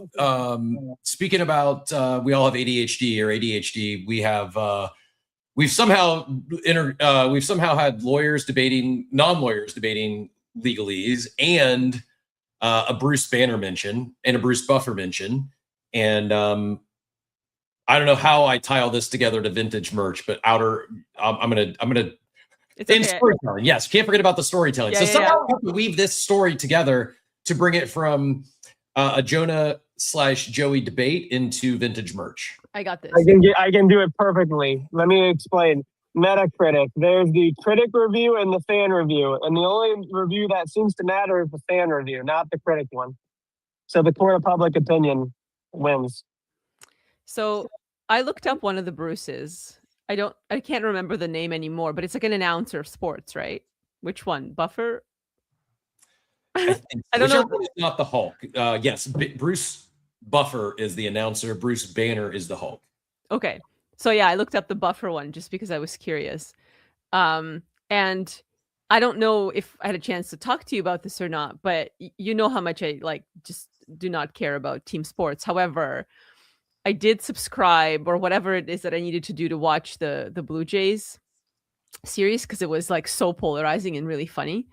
And I saw how committed people are to team merch. And that reminded me of how committed we have been in the space to NFT and Web3 merch. And so that is the segue into talking about merch, not only because it's the holiday season, but also because there's something about being a fan of something or representing something that you believe in, which I think is actually an act of physical storytelling in a way, like, you know, you wearing whatever it is that you're wearing to rep it. So Cap and I talked about this and we were like, you know, let's wear some merch, first of all, that we think is like, you know, maybe a rug in the space or whatever. And I carefully thought about what I would wear, and I am wearing it because I think it's like an on-point funny joke. But I also did prepare like a whole rack of merch to go down memory lane. Not only that, but even like I have Moonbird socks. So for those of you who are unopened, oh yes, real nowadays. I wear my $16,000 socks. Yeah, no. Yeah, those are that's a real grail. Unopened Moonbird socks. Yeah. I wear my socks and I use my fanny pack as my travel, for my toiletries when I travel. It's my my Moonbird's fanny pack. I do have a couple fanny packs. I don't have them here, but I also I have beanies. I have a whole bunch of things that I kind of want to, for those of us that do love merch, and if you're listening, you may want to join on stream at this point because I'm going to be showing a bunch of things. But I'll try to describe them as well. But I wanted to get into merch. But before we get into like some of the things I have with me, I'll show you what I chose to wear. So I'm wearing the Mutant sweatpants. Remember those with like the green on the side? And I have the hoodie and the shirt that goes with them. But because Udi made a comment about ordinals being dead, I wore my X-Verse ordinals shirt. I figured if ordinals are the apparently the biggest rug, I'm like, why not? Let's do that. Can we talk on that just for a brief second before we jump into the deeper into the merch conversation? Is he shit posting? Is he serious about burning ordinals? He's not serious. I thought it was a shit post. Of course, posting. he's shit posting. Okay. No, he's very real. It's very serious. It's like the company North Star. We're killing ordinals. Okay, I will screen share in a bit because I do want to talk about also like what's happening currently in merch, like the current Apes merch drop. Like there are still things happening, but there's also fun websites that I've pulled up of merch that you could still buy because the Shopify store and the drop shippers are still good to go, even though the project rugged. And I thought that was really funny. So it might even be considered vintage, but I feel like the first like kind of quintessential piece of merch that we should talk about is this is like, you know, the hollow tee and the OG hoodie, right? Like, isn't that kind of like where, like for most people, I feel like this is the starting point of both grails. The hoodie is a literal grail. I have one. I have one that I wear occasionally. I'll bring it out for like my Sunday best, and I have one that's unopened. This is That- also a grail, though. This shirt shirt is a grail of all the Web3 stuff I've been to, all the crypto conferences. You'll see merch, obviously. Yeah. That is the most, especially at an Ape event. It's the most common piece of merch I see at Ape Fest this year, and it's Yes. for no reason other than it's just it's a grail. Like it wasn't first, but I don't even know where it fit in the chronological order of things. But that T-shirt is by far. In fact, they just did a recent one that was kind of we'll say a derivative of that one. But that OG T-shirt that's that. And what like neon? What would you even call hollow? Like, I think it was hollow. I think people. I mean, it's not, but that's what people were calling it. Yeah. Yeah. It is. I believe, anecdotally, I think it is the most common, the most worn piece of Bored Ape Yacht Club merch you see out and about in the wild. Okay, so then, because we'll do the apes thing, and then we'll move on to some of the other projects. I feel like this is a bit chronological, and I really wanted to find my Invisible Friends hoodie. It's still in storage, so I didn't have time. Open page, not a rug, but I'll show another piece of merch while you're going through yours. Oh, is this the hundreds? Because I'm here for it. Yes. Also, the blue hundreds hoodie was my daily grinder for years. Like I've worn that piece of that merch more than anything. Such a good one. Yeah. Such a good one. Then I also love the white hoodies. This is just like the I skull whatever BYC. But then there's also the trash one that I have. Like I love both of the white ones, but they're hard to keep. I don't feel like wearing them as much as I should because I don't want to like mess them up or get them dirty. I have a little FOMO over the white hoodie. I didn't get that. That was an NFT NYC merch, and I didn't buy any when I was there. Someone sent me a white T-shirt, and I like it. I'm a fan, but yeah, I don't wear it that often. But yeah, if I could go back in time, I do regret not having picked up that white. Yeah, I like it. And then this is like the OG mutant. Of course, the mutant drop was huge. So I think this is such an important. Like I have this in white as well because they dropped both the T-shirt. Yeah, they dropped the white. Oh no, the T-shirts. T-shirt, yes, yeah, exactly. They have the two T-shirts. Then for me, like on my journey, having been an employee of Yuga, I obviously have some Yuga merch as well, which is super fun to have. This was who remembers, lest we forget. Can we pause on this one real quick? Because yes. I've been beating up these NFT companies, these NFT brands for utility, driving value accrual back to their holders, back to their supporters. And we used to see it in things as simple as like merch drops. I think this was a part of that release too, right? Yep. Yeah. It was fun. It was cool. It brought excitement. Like, why? Yeah. For those listening, I brought up the tracksuit, the neon Adidas tracksuit, and the hoodie, and the beanie. Like, I love merch. I've always loved merch. So, like, for me, it's kind of exciting just to like assemble and share some of this stuff. Okay. Speaking of rugs, though, I have Pixel Vault. I thought that was really great to bring up, and I have I think I had somewhere the Meadow Hero like hats and all that stuff too. Yeah, here. This is the Pixel Vault because they finally did a merch drop, so I got everything from there. Which I thought was interesting. But yeah, this is the. Do I have the T-shirt? No, maybe I don't. I also had like the Meta Hero shirt, and yeah, I don't know. There's like I feel like the Adidas segue makes sense. The tracksuit better get me something after G-Funk to call my money. Yes, Von Front. That's. But I do wear. I mean, I rock climb, so I wear a lot of these shirts, and some people ask me about them, but I think that's that I like my tracksuit. Like I actually will. Worn it? Yeah, I'll wear it. I don't wear it together, but I'll wear like the pants with like, I'll pair it maybe with the white mutant shirt, or I'll wear this with like a more black stuff. Like unless I'm dressing up, which like I know we've hung out and sometimes I'll like actually dress up, and other times I'll just look like a crypto bro. And it's funny now because like I guess I think most people know by now, but like I had breast cancer and I had a full double mastectomy in the summer, so I don't actually have like I have a flat chest now, which I love, and I don't wear bras, and all my shirts fit me like so much better. So I'm more crypto bro now than I've ever been, which is wonderful. But like I've revisited all of my merch, and I'm like, man, this is like just fantastic. Anyways, this one is hilarious because I actually do you remember Applied Primates, PTM, and like that whole thing.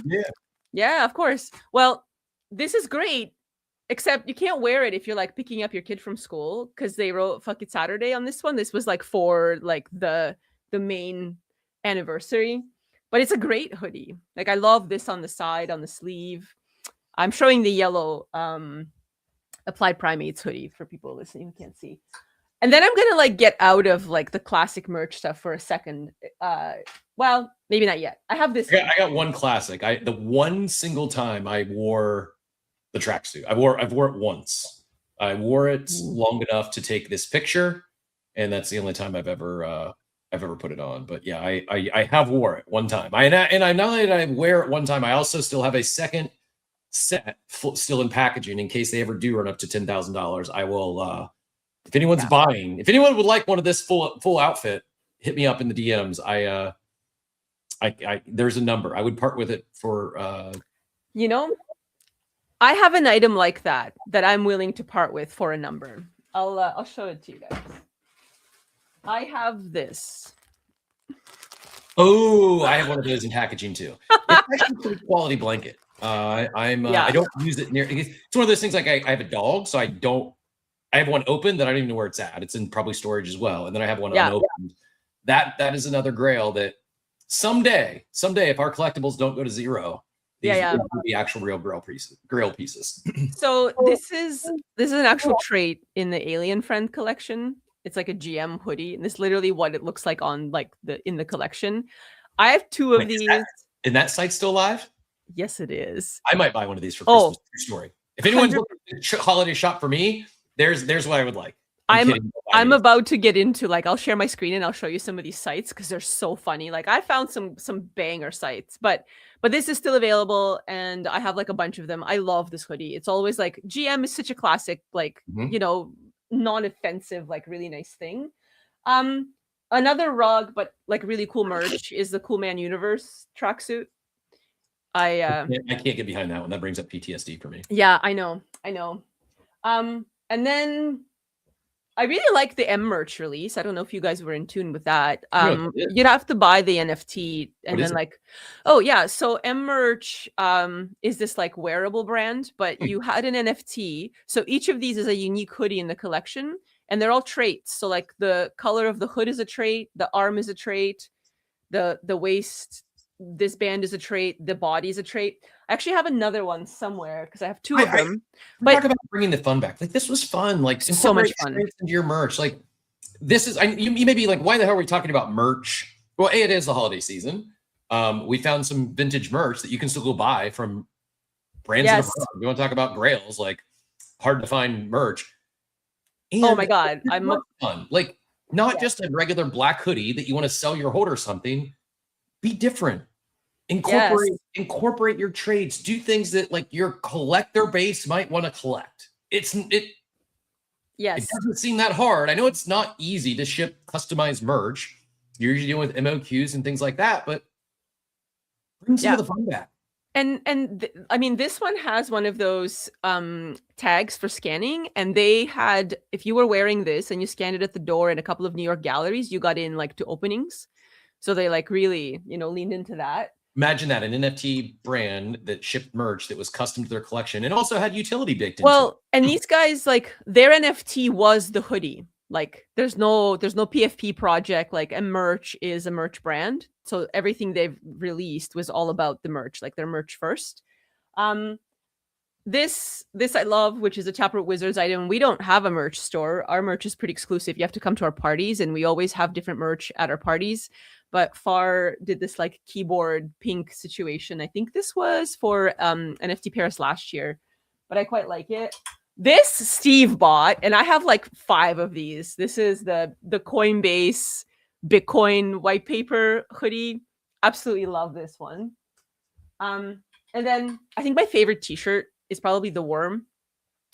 And that's because this is like the number that I am in the worm sequence when the worm came to me, which is I'm the 825th person to have it. So I'm they familiar. customized it. For those that aren't familiar, do you want to quickly explain the worm, what it was? And then my question is, how did you? I didn't know you could get merch. How does that happen? Yeah. So the worm is actually my favorite NFT project of all time, like ever, because you cannot buy the worm. The worm has to be given to you. It's just like a smart contract that's written that upon a transfer function, you get a soulbound token to your wallet, and then you keep passing it on. I don't remember where it's at now, but I don't know, like on the site, it's trackable. And something, because I love the team that made it. They are like absolutely wonderful humans. They actually made Tubins for Moonbirds, right? Which was passed around. If you guys remember that. Yeah, same team, same concept.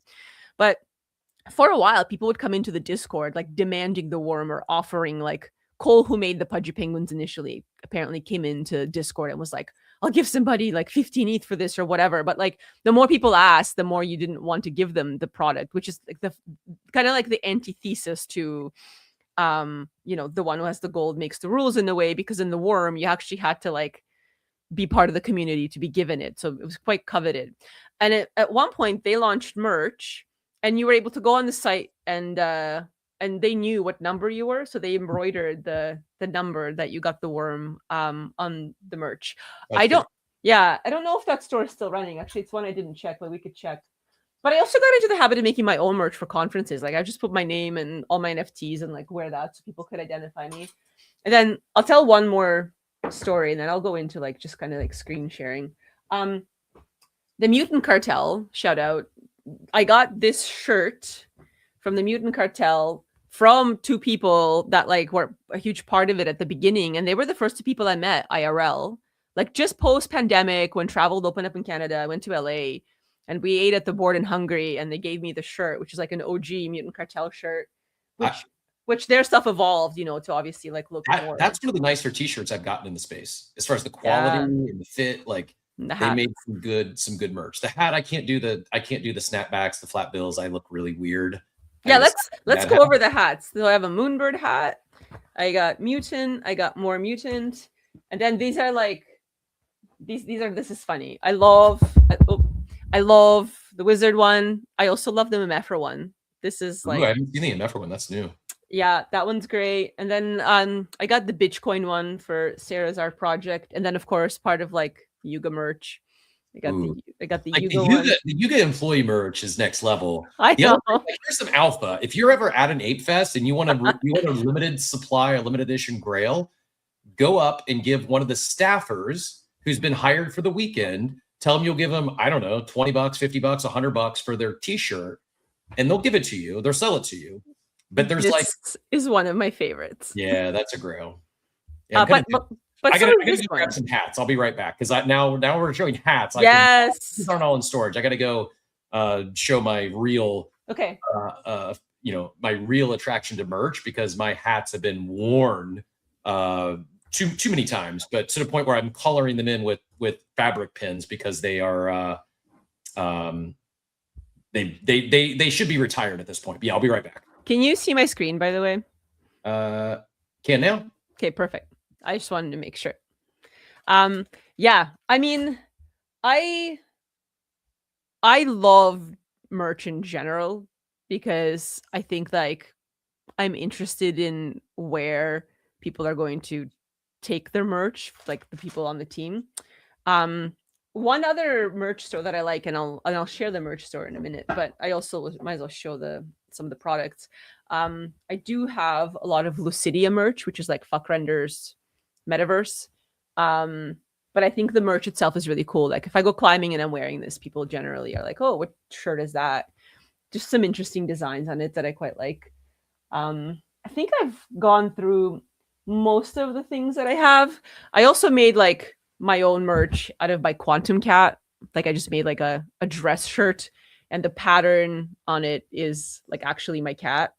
But if you look far away, it just looks like a pattern. But yeah, I want to get into and share some of this like as promised stuff. So these are stores that you can still order merch from, I believe, because they seem active. So of course we talked about the Atom Bomb Squad collaboration with Ape, with the Ape the one that you're wearing, basically. So I mean, I might as well give a shout out to this merch store. Another one that's still active is Cool Cats. They have these beanies. I'm like, maybe I do want one of these beanies.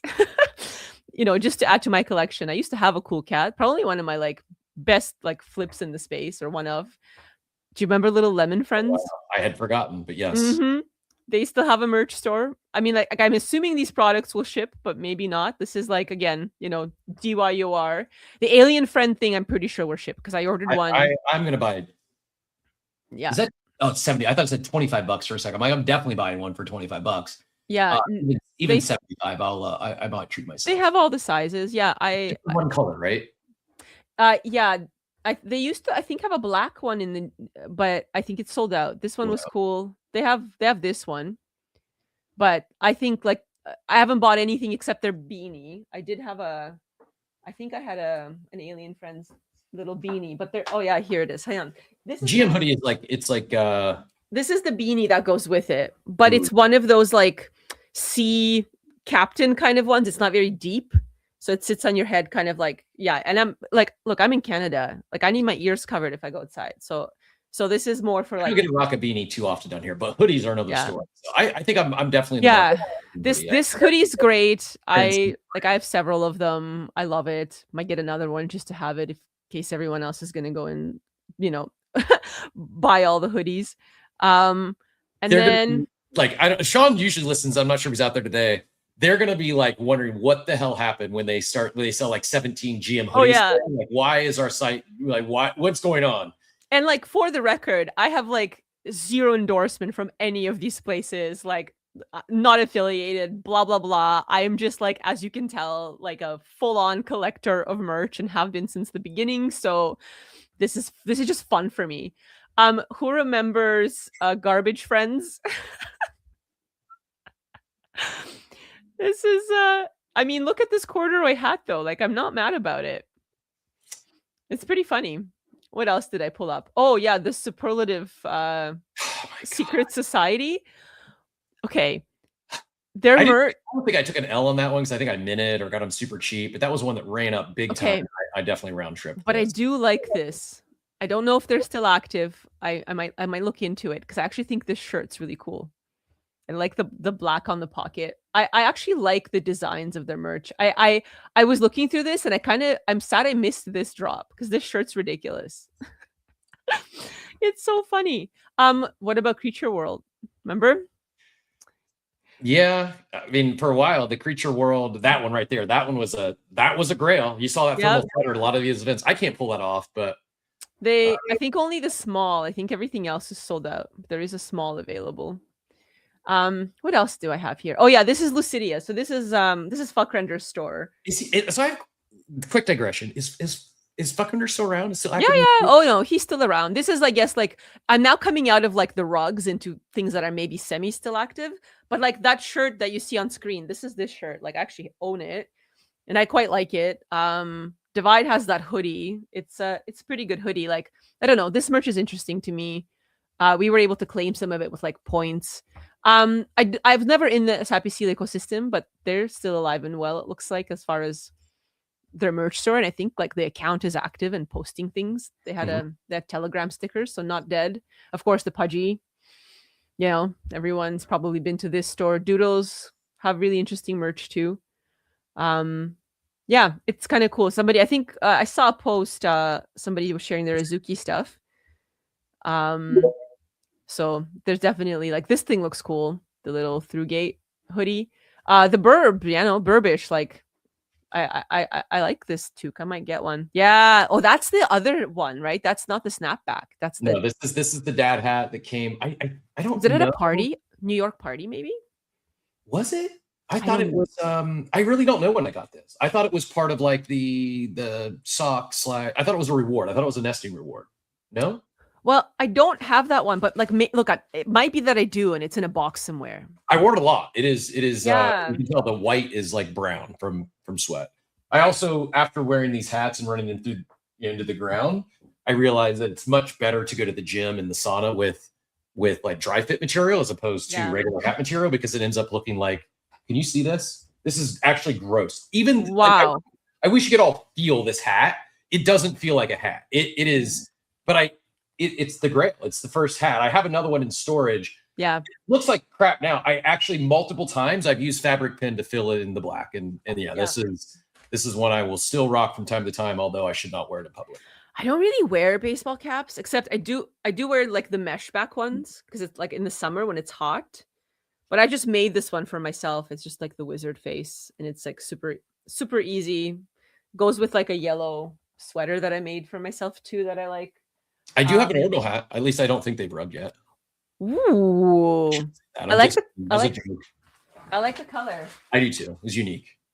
Oh yeah, somebody liked the Cool Man Universe. So these are the pants that go with it. With the like it was actually a really nice merch set. Even though, you know, I don't know if anybody bought anything from the Berber store. Like if there's anybody, shout in the comments if you enjoyed any of this merch, because it does look like good quality. I haven't bought it yet. Is like, I know over engineered probably doesn't make sense with merch, but it's just not me. Like I don't know. I'm sure the quality is great. I actually saw the jackets in person, the $1,500 jackets. They were extremely high quality, but okay, I would never even think about wearing it. It's just completely fair enough. Like I don't know who they're. Maybe it's like modern streetwear. I don't know. It is like so far out. Like a lot of this stuff is like, am I going to wear it every day? No, but I might wear it once or twice, or wear it to an NFT event. I would never like, you wouldn't catch me in like that Burb jersey or that Burb jacket. It's just completely not I'm not their demographic. Zane is. Oh yeah, sweet. Okay. I want to know if the beanie is good, and if you got the yellow one. I'm curious. So this is the new, I think, revamped hoodie from Coinbase for the Bitcoin white paper. I do not own this one. I haven't purchased this one yet, so I don't really know or cannot comment on the quality of this. I just have like 3 of the original one. I also like, I think this is creative what they're doing. I saw that. I didn't I know the actual store, but I've seen some posts like, this is back to having fun with merch. Like, so I think I'm going to get this pin because, like, I mean, if you guys know me, I collect everything. Like I even have like, you know, this is one of my pin boards, but I'm really salty still about the fact that I don't have a diamond nest pin. This is not okay. And you diamond nested, right? My bird is still nested. So yeah, they rug you. Zane, tell your guy Spencer he needs to take off those zipper pants and make it right with all the nesters who deserve a when diamond pin. That I'm still waiting. I'm still waiting. Yeah, it's a thing. Man, these applied primates, like the mega mutant pins, are so crazy. I thought, I mean, I'm not gonna wear it. It's like huge, but I do love it. The worm also has their pin, which is pretty great. Yeah, I mean, I have a bunch like from other people too and stuff, which is like on a different board that I don't have here. But I was thinking about getting this on-chain one to add to my collection. Something else to point out, since you have this Coinbase thing pulled up, it's a pin. It's on-chain. They're selling it for $6, not $60 or $600. Stop selling collectors overpriced merch. Like, I understand you need to make money, and sometimes you're running smaller supplies. It's going to cost more because it's a lower quantity run. Stop gouging your collectors. Give them the reason a lot of brands give away free merch is because it's marketing. You get people wearing your stuff, proliferating your IP. If you're selling a sweater for $170, now that's a bad example because people bought that not extractors if you're selling things for fair prices or in line with market, but just because it's going to a crypto native community doesn't mean you should mark it up 2 or 3x what regular retail would be. Like, sell it at, I'm not saying give it away for free to everyone. It'd be nice if collectors or holders got at least some sort of a discount versus what you're selling it to the general public for. Someone used the example recently of, hey, holders, yeah, you can have exclusive items, or you also could get a free pair of socks or a free bag if you're like little things. It's not, someone took offense yesterday because I said Doodle should have got their holders a free cup of coffee at McDonald's. It's not about a cup of coffee. I don't care about a cup of coffee. The point is show intent that you're aligned with your holder base. Yeah. That's all. Yeah. This is the worm merch store, but I don't know like if they're fulfilling these or not. I mean, it seems like they are keeping track, but it's hard to say since they say mid-June, and that's like I don't know how many years ago. But the store launched when they hit 1,000 wallets. So that was the celebration. So anybody who had 1,000 or under as their number for when they received the worm had the like the actual custom embroidery on the side, and then you could just get the t-shirt without the embroidery. And then this is the path of the worm, I think. So right now it's in wallet 152. So yeah, the 1,529th wallet. One feature that they added that I thought was really cool was that you can steal it now. So How do you do that? on contract, you have to go through and like execute a stealing function. But whoever had this has had this for 14 days, so you can now actually go in and steal it. But it's really cool that it was passed around, and then went through many evolutions. But I love the. I guess this is more of an art project than anything, but I think it's such an interesting concept, just to like put something out there that the very like idea is to proliferate and share it, and not so much about financial speculation. So yeah. This trip, I know this maybe wasn't the original intent, but this trip down merch memory lane is also, like I asked about Fuckrender, some people asking about Creature World and Danny, and never forget the Creature World NFT NYC party. Creature World merch is the best merch. It's not hipster enough, but I dig the designs. They look like adult Teletubbies is the other side of that. Love creatures. All Danny had to do was give more art. Is Creature World still a thing? Is Danny still in the space or no? I actually don't know, but I'm kind of interested in this green creature hat. I think it's hilarious. I don't know. Like what I don't know is like how active like this is. So here's what I feel like I need to do. I need to study like where this merch is shipped from. Because if you're just a drop shipper, then they're just going to fill it and drop ship it regardless whether the company's still around to get, the funding or not. But it's tricky because I don't really know like which are still active or not from some of these projects. Like I don't know if in Creature World, if I clicked on these jeans and I was to actually order them, if I would really receive them or not, because I don't know who's fulfilling this. I'd have to look into it, but they're cool. Like it's neat. I agree. I like this merch. Like these guys too. Like I enjoyed some of the designs. Like they're a little bit different than, like this like jean moment. Like, do I like it? Maybe not for me, but it's interesting that they did something like just out of the box a bit, I had forgotten. I agree. And that, like, so again, overarching point, out of the box, creative, tie in your traits, bring it. Like, I almost said, don't just make a black hoodie with your logo on it. Bad example right now. I get what they're doing here, and I think the zipper hoodie, paying homage to the OG hoodie, makes sense. I like those socks actually. Yeah, I was gonna ask if you bought anything from here. No, I didn't. None of it. I don't know. It just didn't resonate with me. I have a ton of Bored Ape Yacht Club merch. I don't need any more. I have too much. I can't wear all that I have today. I'm not a zipper hoodie person. If I didn't have the OG hoodie, I absolutely would have bought the member exclusive. I love what they did. I love that they made it member exclusive. My feedback wasn't directed at Bored Ape Yacht Club, but I do think it'd be a nice perk, some nice utility for your holders if you gave them a small discount. Or, hey, spend $150, get a free pair of socks. Spend $150, get a free bag that was given away free at Ape Fest. Like those are little things that cost you very little, and it just shows better alignment with your supporters. I also forgot, speaking of rubs, I forgot about this one. The best free piece of merch I ever got, as far as quality goes, was the Artifact shirt at Art Basel 23, maybe 2023, 2022. Artifact did some cool merch, not even the shoes, but it's actually making me kind of sad going back on this because there was so much. I feel like we've lost the creativity. We've lost the do new things. Why is that? I mean, maybe some people are like just over merch in general, but and not even just merch, but that's just an easy example, right? It's like incorporate your NFT, incorporate technology into your merch if you're going to do it. Incorporate your trade, do things that's not black hoodie with your logo. This is what I was. Yes, GM y'all. Hey, hold up. We'll get you in a sec.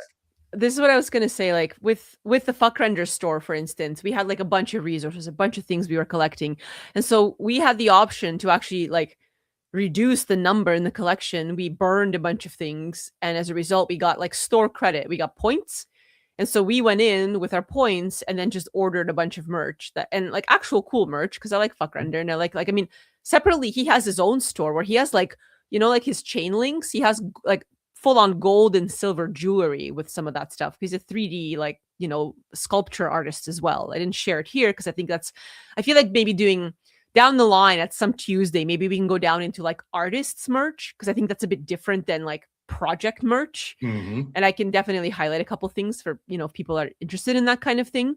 But specifically to like Lucidia and that ecosystem, like to your point about innovation, like it's not innovative to give us points, but the idea that it was thought through and like, hey, this kind of game that we had going is now like sunsetting. Everyone has these resources. Let's burn them up and give you guys hoodies and shirts and things you'd actually genuinely want to wear, but also not bad quality. Like I wear this shirt a lot. Like it's heavy cotton. I like the feel of it. It's not necessarily great for like over the last 30 years. There has been one. Sorry, I'm sharing a link and autoplayed the video. No, it's okay. I'm done. We appreciate Zane sharing because we asked about Danny and Creature World, and Zane, who's really dialed into the world of social media and creators, did share. I'll pin it in the comments if anyone's curious. Said he's doing some really cool stuff with Anthony Poe. I'm not familiar with Anthony Poe, but he goes on to say that he's doing a dope project with Anthony Poe right now. They're crowdsourcing an album. He's also does fun side quests, does Creature World pop-ups, activations once in a while. That's cool. Like, I think I would like to see more of that. And hey, maybe it's on me to pay better attention. But for a while, we got into the collaboration meta, right? It was like back to the pink, the highlighter tracksuit was Bored Ape Yacht Club, Pixel Vault, G Money collaborated with Adidas and shipped some merch. I'm not saying it's all just collaborating with known apparel brands. I would like to see more of this. If we want to get outside of our crypto native bubble, I do think partnering with other creators, other brands, it doesn't have to be famous streetwear brands, especially if you're just gonna do logo swaps. Like, do something more is my ask. My suggestion is whether it's incorporating tech, whether it's you talk about rewards. Like, I'm not expecting any magical internet money to come from any of the NFTs I'm holding. I'm not.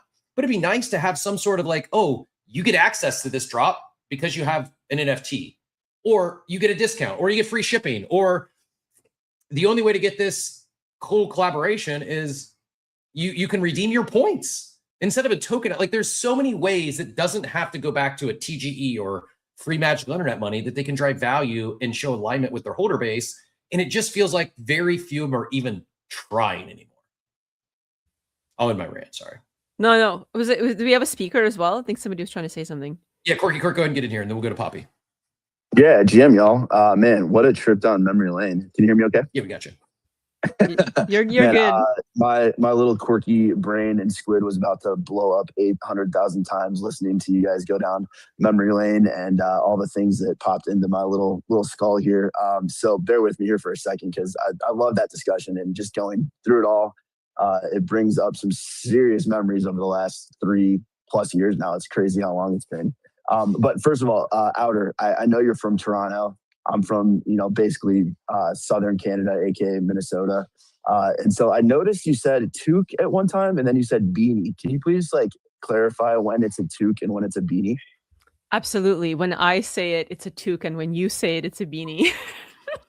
But you said the word beanie, which is confusing to me. Well, I also changed my currency to USD on every single website I shared because I understand that I imagine in the Eastern time zone, most folks are probably tuning in from the US, but it is called a toque in Canada. But yes, but beanie is also great. I think they're both okay. Okay, good. One that I have that is wild that I also down memory lane. Who remembers the Wanderers? Remember the Wanderers? It's like a super OG project, but they're in gaming. They're still doing their thing. They released some exclusive merch, and this is the tightest thing ever. It's funny. I got it, and I'm like I like the look, but not very functional. But I think the memory lane is important, and like I'm glad that you're saying that you enjoyed that, because when Cap and I were like chatting about, you know, me kind of joining every Tuesday, and I'm like, what do we want to do? And I'm like, the first thing I want to do is go back and, like, you know, from knowing him and Steve for ages and always being on like the forefront of like, oh, are we getting this merch, or like, I don't know, it just, we're all kind of merch people, and this seemed Totally. like the right kind of thing that I think most people can relate to.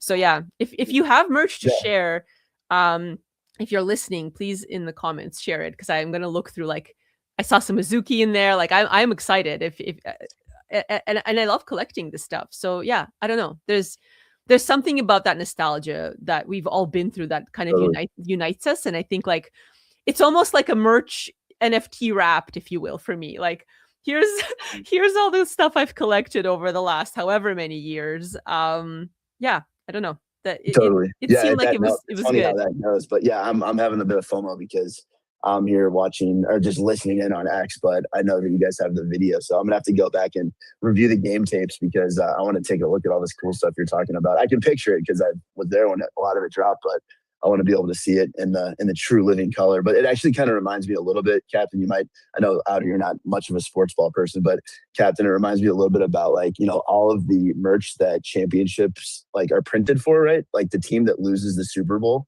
there's still like thousands and thousands and thousands of things that are printed, and they end up shipping them like over to overseas and like clothing other countries that can't afford clothes, and like somewhere somebody in Africa is wearing a Buffalo Bills Super Bowl championship shirt. You Not know? just someone. And like I feel somewhere. like this is kind of like what it is, just on a different level. Yeah, it's not just someone or somewhere though. Those NFC or NFL championship losers or Super Bowl losers, that merch, it's now being worn by an Info5 farmer in Nigeria. Yes, exactly. And I feel like that's kind of like some of this stuff should end up over there. But I think a point though, and it's very interesting and like quite timely that you guys are talking about this. And I think it serves and is maybe worth getting into a little. But there are lots of interestingly, and even just last night, for instance, I think you guys know like Jillian Valentin and Matt Potters from World of Women now, and they used to be with Megadeth Digital. Are you familiar with them? I think you are, right? No, that's a good call out. Like, I don't actually know if the women have merch or not. I should look. I've never been part of that ecosystem. Women per se, but so Megadeth Digital, Jillian Valentin, she's like been around the space for a long, long time. Awesome person. I met her at NFT NYC, actually at the Quirky's NFT NYC 2 years ago that Poppy set up, and I know he's on stage here. But they ran and spearheaded Megadeth Digital, which was legitimately the band Megadeth. Like Dave Mustaine and the entire band was behind an NFT for like 2+ years, almost 3 years. And, you know, unfortunately last night was like the last space that they had officially, because the band decided to no longer support the digital army part of it, but are still like going through with a lot of digital things because of their efforts and because of them buying into it in a very innovative way, kind of like how Avenged Sevenfold, another very popular band, they actually still do have an NFT project, the Death Bats. Are you guys familiar with those? Yeah, shout out Law of the Saw, one of my favorites. Exactly. So like it was interesting because last night was like very sad, like kind of somber, honestly, because they've, you know, worked their asses off for 2+ years and had the full support of Dave Mustaine and the entire Megadeth band, which is one of the best bands and best selling acts of all time almost, right? Like so much so that, and they've had so many like real things that they've delivered to me personally, to people all over the world. Like for instance, I was able to meet the band live. I had a live meet and greet just because I held a Megadeth Digital NFT. No questions asked. It was so smooth. I was able to meet them in my hometown of Minnesota when they came. I was in line, met them, had pictures with them, live in living color, and like they have merch that's cool. But like it's kind of sad to me because here we are like being a bit nostalgic about projects that rugged, and yet there are all these other projects that people maybe haven't heard of that didn't rug, that delivered like true value, true awesome things, memories for days. And yet, you know, they unfortunately go away because of a lack of support of the space overall, not because of anything they did. And yet they have all this cool stuff. Like, I mean, they got beanies and hoodies and shirts, and actually like you can still buy some of it, of the last bit of it. And but they've delivered over and over and over and over again. And it's just interesting to me how we have nostalgia for things that like legit rug, but we don't necessarily know about all the other smaller projects out there that have done so much for the space. And that's even including Quirkies. And I know that like, yeah, I'm quirky, quirk, and I love the Quirkies. I'm not here to put on like a soapbox, but like for 3 years now, like they've delivered merch and like NFC enabled gear and things and are still around, right? And I'm sure like we can get more into it. And I know Poppy's been taking the helm and has been doing some awesome stuff with it. And it's not about the Quirkies. I'm just saying overall in general, there's a lot of lesser known projects that are out there that are still doing incredible things that aren't rugging, that are delivering. And I think that are still making waves and making NFTs and making these communities into something that will have support for a long time to come. So just wanted to say those things. My head was exploding. But also too, I forgot the reason I came up here to start was because of the mention of Bruce Buffer, and his brother is Michael Buffer. He's the Let's Get Ready to Rumble guy. And that brought up so much nostalgia for the Jock Jams original, like that was the best album, one of the best albums of all time, 1995. I must have listened to that 800,000 times before all of my sporting events growing up as a 9-year-old. So I just wanted to throw that out there too. Great nostalgia though. I love where you guys went down this rabbit hole, and I just had a lot on my mind that I wanted to get out there because there's a lot of fun in this space, and I think a lot more to come. Great callback. This whole show, since the Bruce Banner mention, I've been attempting to figure out how I could connect the dots to Celebrity Deathmatch in Miles Lane. That's where my head, that's been in my ADHD brain the entire show. Oh yeah. How am I going to get a Celebrity Deathmatch mention out of this? Exactly. Let's Get Ready to Rumble. I'm almost certain that he was in cartoon form in one of those Celebrity Death matches during the Super Bowl. You remember how do you remember the Super Bowl death matches where they would do it at halftime? Yeah. No. Those are wild. Yeah. Take me back to the Motorola Razor and Celebrity Deathmatch era. That's what I'm here for. And Jock Jams. And also, you know what we need? I think somebody should drop some snap off pants, not zipper pants, not hoodies, snap off pants, you know? Yeah. We're going backwards as a society. Like, the new Adidas collab will have the Hey, Poppy, can we do a quirky snap off pants, please? I'm already on the phone. With the vendor. Like, that's such a good idea. Like, there's nothing more powerful than being in public and ripping off your pants. People get scared, and then you have actually pants underneath. That's pretty powerful. I say this is what we need, and then I'm thinking about some of the crypto degens. I'm not sure if this is the best thing for crypto degens to be ripping off their pants at parties. Maybe you'll have like people, you know, it'll only take the one person who only has underwear on to ruin it for everybody, you know? Yeah. In like unrelated but related, someone needs to ship some crypto deodorant or crypto antiperspirant or like that and breath mints. True story. I'm not going to out the individual. I had a compelling conversation at Art Basel, like good conversation. I wanted to continue the conversation. I couldn't because, and I say this like not insulting anyone. Like maybe they have halitosis or something. They can't do anything about it. It was repulsive breath. And I'm sure my breath stinks at times. But I also carry breath mints if I'm at a public event. Like breath mints and deodorant will get you far in life, especially for at least you're always got that toothpick in, right? Is that what you got? A toothpick? I've never done the toothpick thing, but no, oh I mean, my god, is that a toothpick? The Philips Sonic, like Philips toothbrush. That's the meta. Yeah. You know, see, I went down to Art Basel for 12 hours. I'm on it. I was in Art Basel for 12 hours, and I packed up a like portable toothbrush. You know, like you got to do what you got to do, but you got to stay clean and classy. No, but what just happened here is Captain just gave somebody the next big mint, right? Like the project called Hygiene. Utility is you get dropped deodorant, toothpaste, you know, stuff like that every month. You see what you did there? Subscription service. Just needs to be a starter pack at this point. Like mint. Yeah. Not a bad idea. Hygiene. Web3 starter pack, essentials toiletries kit. I know we got to get out of here soon, or get out of here soon. I did want to we got a lot of shout outs for Bad in the chat from Dillo and others. Drewby 2 Shoes says, did you miss out on Bad Boy? A few that came back from Art Basel. are going up at 8 p.m. tonight. Merch upgrades collection goes live by 7 p.m. Got a little sneak peek for you. Only 50 edition chipped, only 56 available. We had D's on the show a little while ago, and I bad may not be the like blue chip.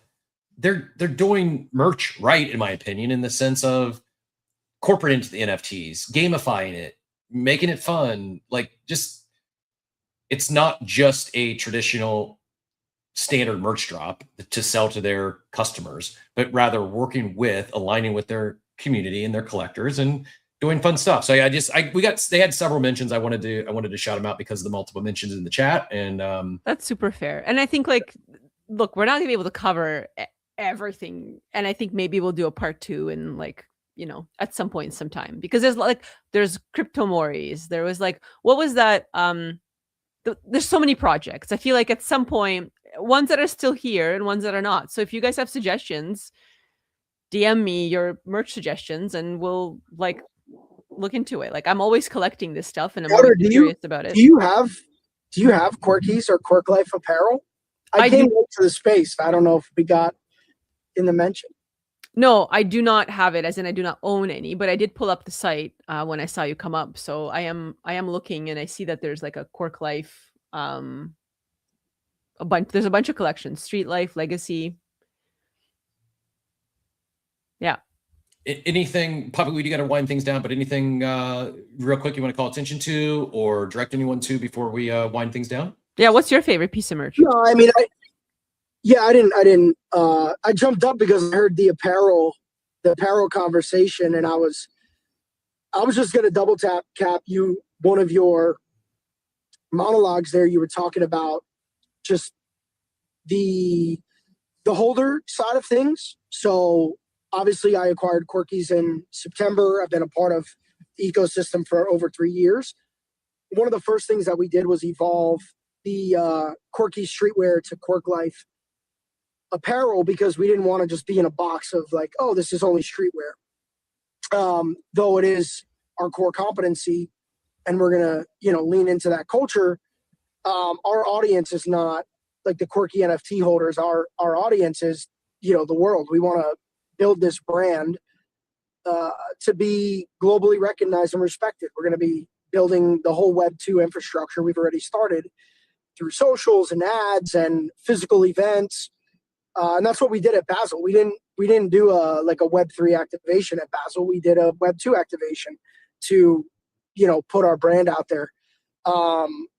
So it's going really well. But one of the things that we are doing for holders, if you own any quirky asset, there's 4 different tiers. If you spend X, we give you a gift card to the store for the next purchase. So if you spend $100, you get $15 back. Spend $250 back. Spend $375, I believe it is, you get like $30-40 back. And then if you spend $500, you get $100 back. So we put together a tiered system so that if our holders are participating and are buying, we're essentially giving them back most of the margin that's in there. And we try to throw free stuff in all the boxes. I think the bigger thing that we're trying to tackle at the moment is international, because we do fulfill and manufacture here in the US. And we're sourcing like really, really good stuff. So I don't want to sacrifice, if we're going to go to Europe, let's say, and manufacture there, yes, people could save money on duties and taxes, but is the quality going to be sacrificed? I'm very careful about that. Canada is crazy. We're having we had somebody spend $300 and their duties were like $250. Oh, yes. I'm in Canada, and really tough. That has been a problem, especially even like more so now. But yeah, it's like I have to be pretty purposeful about what I want to collect, because I know I'm going to pay just as much as the actual merch in tariffs and duties just to get it here. Yeah, it's really horrible. This was my first experience, and like Quirkies has a ton of Canadian holders. Honestly, a very good percentage, and a lot of them participate and are active. And I wanted to send like free skateboard or free hats, and I was talking, Drewby did our fulfillment. Drewby is great. Bad, I double tap that as well. Like Bad is one of the most underrated projects in the space, so especially real quick because on of that, what they're doing. But if you're listening, real quick, if you're listening in and you're like, oh, I'd like to do some merch, you don't have to do it yourself. There's people in the space that's their core competency. That's what they do well. You can link up with other on-chain builders, partner with them, and save yourself a ton of headaches. I'll say from personal experience, I went international and it broke me. Like I lost thousands of dollars attempting to fulfill products internationally. I still to this day have return mail still coming to me that's basically been floating around the globe, and it finally makes it back to me, and I can't even get in touch with the end user. It's really, really difficult to distribute stuff globally, especially when you're talking a few hundred items. It's just it's not feasible for most startups. It's just not. No, it is difficult, and it breaks me because, like, for example, great holder, great friend, just really good dude, lives in Europe. He bought some stuff. We send it to him. It gets to the mailbox. He can't find it. Then I get the notice like, hey, it's headed back to the warehouse. And I'm like, oh my God. Like, so there's challenges, but that's part of being in business, part of a startup. But like, we are very, whatever our holders do with our apparel brand, it's going back to them. Like, that's a big part for me. To me, that's not a business model of ours. I get it could be a business model of others. It's not a business model of ours. And it is quite difficult. I will say Drewby is the best. And he's even been just super helpful in ways that don't even benefit him. Like, he's not a guy who has his hand out. So yeah, I do double tap that. If you want help with merch, at least shoot him a DM and pick his brain. I'm sure he'd be happy to help. But yeah, the last point I was making is like, Outer, you'll relate to this. I couldn't even send free stuff to Canada because if I send a skateboard, even though it's free, they would have had to pay tax on the free gift. So it's like a double whammy, but we're navigating through these things. We're working through it. Cap, I know at some point next week, I think, we want to, this is like my favorite show on Web3, and there's something pretty big we're doing next week that I would prefer to, talk about here first. Let's do it. I like it. An announcement of an announcement. My favorite. Bring back the announcements. Yeah, I'm here for it. This is great. I do have to run today. That there will be an announcement tomorrow for an announcement next week that'll have an announcement attached to it. There you go. Perfect. Okay, I do have to run, but I'm going to do two things before I go. The first thing I'm going to do is I'm going to answer Hizzy, who asked me a question on, does Outer have an opinion about merch being almost 100% designed for men? Yes, I do. It's great. I have two modes, which is I dress like a tomboy. So like, and also like I can style those things in a way that I like. So I like it, but I'm probably one of few people. I know there's been a lot of complaints by women. But the truth is, and Cap knows this, like if I'm not wearing like the dude bro merch, which I actually love, I'm so stylish that nothing that you can create that's female I would wear anyways, because at that point I'm wearing like Chanel. So like, or whatever, like I'm going to wear like something high brand or something vintage, like that's very feminine and stylish, like full on dressed up high heels kind of thing. And that's very rare because it's probably like maybe 10 times a year that I will do that. And other times I'm literally like in a t-shirt.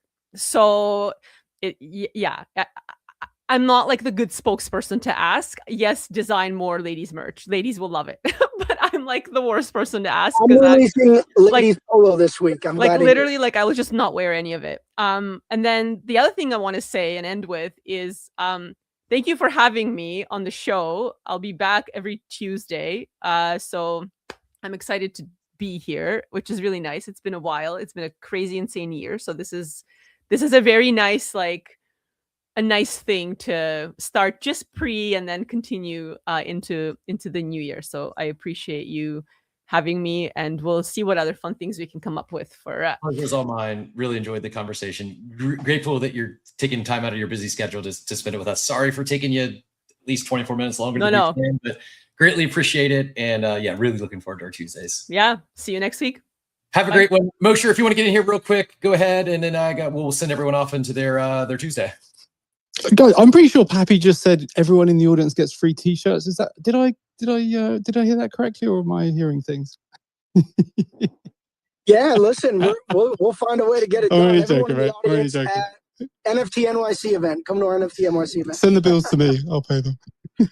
No, I think it's a really interesting conversation about merchandise, because it's something that I've had like a evolutionary learning lesson on, and like the crossover into collectibles. We've been talking about it regularly on my show, and I still haven't got it, to be honest with you. I'm still understanding like the aspect of collectibles, the aspect of merchandise, the crossovers there, and then like, you know, I haven't got to this stage yet where it comes to like, if I see someone walking down the road representing a Web3 brand, I would absolutely lose my mind. And I'm yet to see that other than at like specific events, right?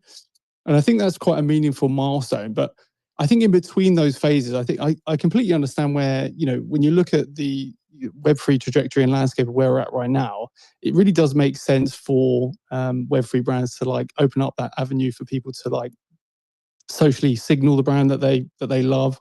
And I think there's this aspect of like, you get to actually, you know, because there's the intangibility of like Web3. You can't actually hold any, like, you know, you can buy NFTs or Web3 assets. You don't necessarily have like physical aspects to them. So like being able to handle the collectible, the merchandise in, you know, have them in your hand, as David Horath would say, is quite an important aspect of things. And I think obviously it opens up an income stream for these Web3 brands to sort of continue to thrive. And I think above and beyond that, it seems also that, you know, with the collectible aspect of it, I don't know whether you guys have sort of touched upon it, is that nostalgia is a business model right now that we're seeing. I mean, if you look at, you know, Fanatics and whatnot and this, that, and the other, which again, I'm still trying to understand, it does seem to be that, you know, front running the narrative of, you know, we're going to release something now with the prospect of it potentially being collectible and desirable in the future. It's quite a compelling offering. So I really find it fascinating. I just find it really interesting. So I'm very grateful for you bringing up the subject. And I appreciate, Chris, your after sales ethos of like chasing around worldwide returns, because I remember when you launched your board shorts and we did that show where, you know, we were sort of asking questions about it, about avenues and stuff like that. And you were like, yeah, I'm 100% in. So yeah, I appreciate you for that as well, mate. Yeah, no, appreciate the kind words. And it's just all part of the journey, right? I think the overarching point is there are people here in this space. Bad is a good example of ones that Von Frutton, my friend over at Bonga, granted scaling outside of this, outside of crypto, outside of Web3, but there's a lot of people here.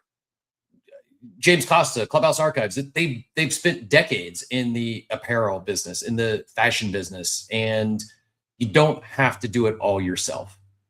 You don't need to have 100% of the pie. Partner up with people, especially if it's not your core competency. If you're building a merch or apparel or streetwear brand, that's one thing. But if you're looking to do a one-off drop, you don't have to go at it yourself. There's a lot of people here that would be glad to work with you and support you, and you probably pick up some new eyeballs as a result as well. So I saw Proof Alpha DJ flew up. I got like 30 seconds and I do have to shut down. Any quick comments before we nothing related to this at all. I just want to jump up here and farm. You can send me my invoice to my DM. Thanks for allowing me up, Cap. Fair it's enough. Always a pleasure. Have a good one. Respect the clout farming. Appreciate everyone joining in today. 2 last takeaways I pinned up top. Actually, there's a couple of actionable items. One is, if you scroll a little bit, you'll see a post from Kane from Infinex. Go double check. I wasn't aware. I had some crates to go claim. They went broad on CT, called it the CT Mafia, kind of like if you got a Monad card, you probably could go claim some Infinex crates. That's pinned up top. Make sure you get the correct account, click the correct link, and see if you got some crates available for you there. Infinex should be a pretty decent TGE if I were to guess. Also from Simple Farmer, if you hold Yuga assets, looks like you can get some Mocha. So some actual utility. If I'm going to beat these NFT brands up for not driving value and access, or value accrual driving perks to their holders and utility, I need to at least give credit where it's due. And it may be $7, it might be $700. I have no idea, but there's a couple of actions you could take there if you're either on CT or holding Yuga assets. And then last but not least, the homework for all of you. 2 reminders up top. The carousel died on us, so we can't do that anymore. But Wednesday and Thursday shows I'm really excited about. Big guest tomorrow. Really excited to bring on someone who's building a publicly traded business, revolutionizing housing, and now in the crypto space, building on chain.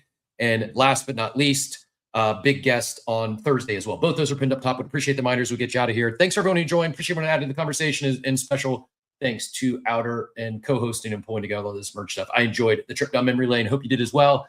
And as Steve would say, hope you all have a wonderful day, everyone. Thanks for tuning into Coffee with Captain, powered by ApeCoin. We hope you enjoyed the show, and remember, nothing we discussed today is financial advice. Until next time, keep exploring, stay curious, and we'll see you soon. Have a great day. Welcome to the future.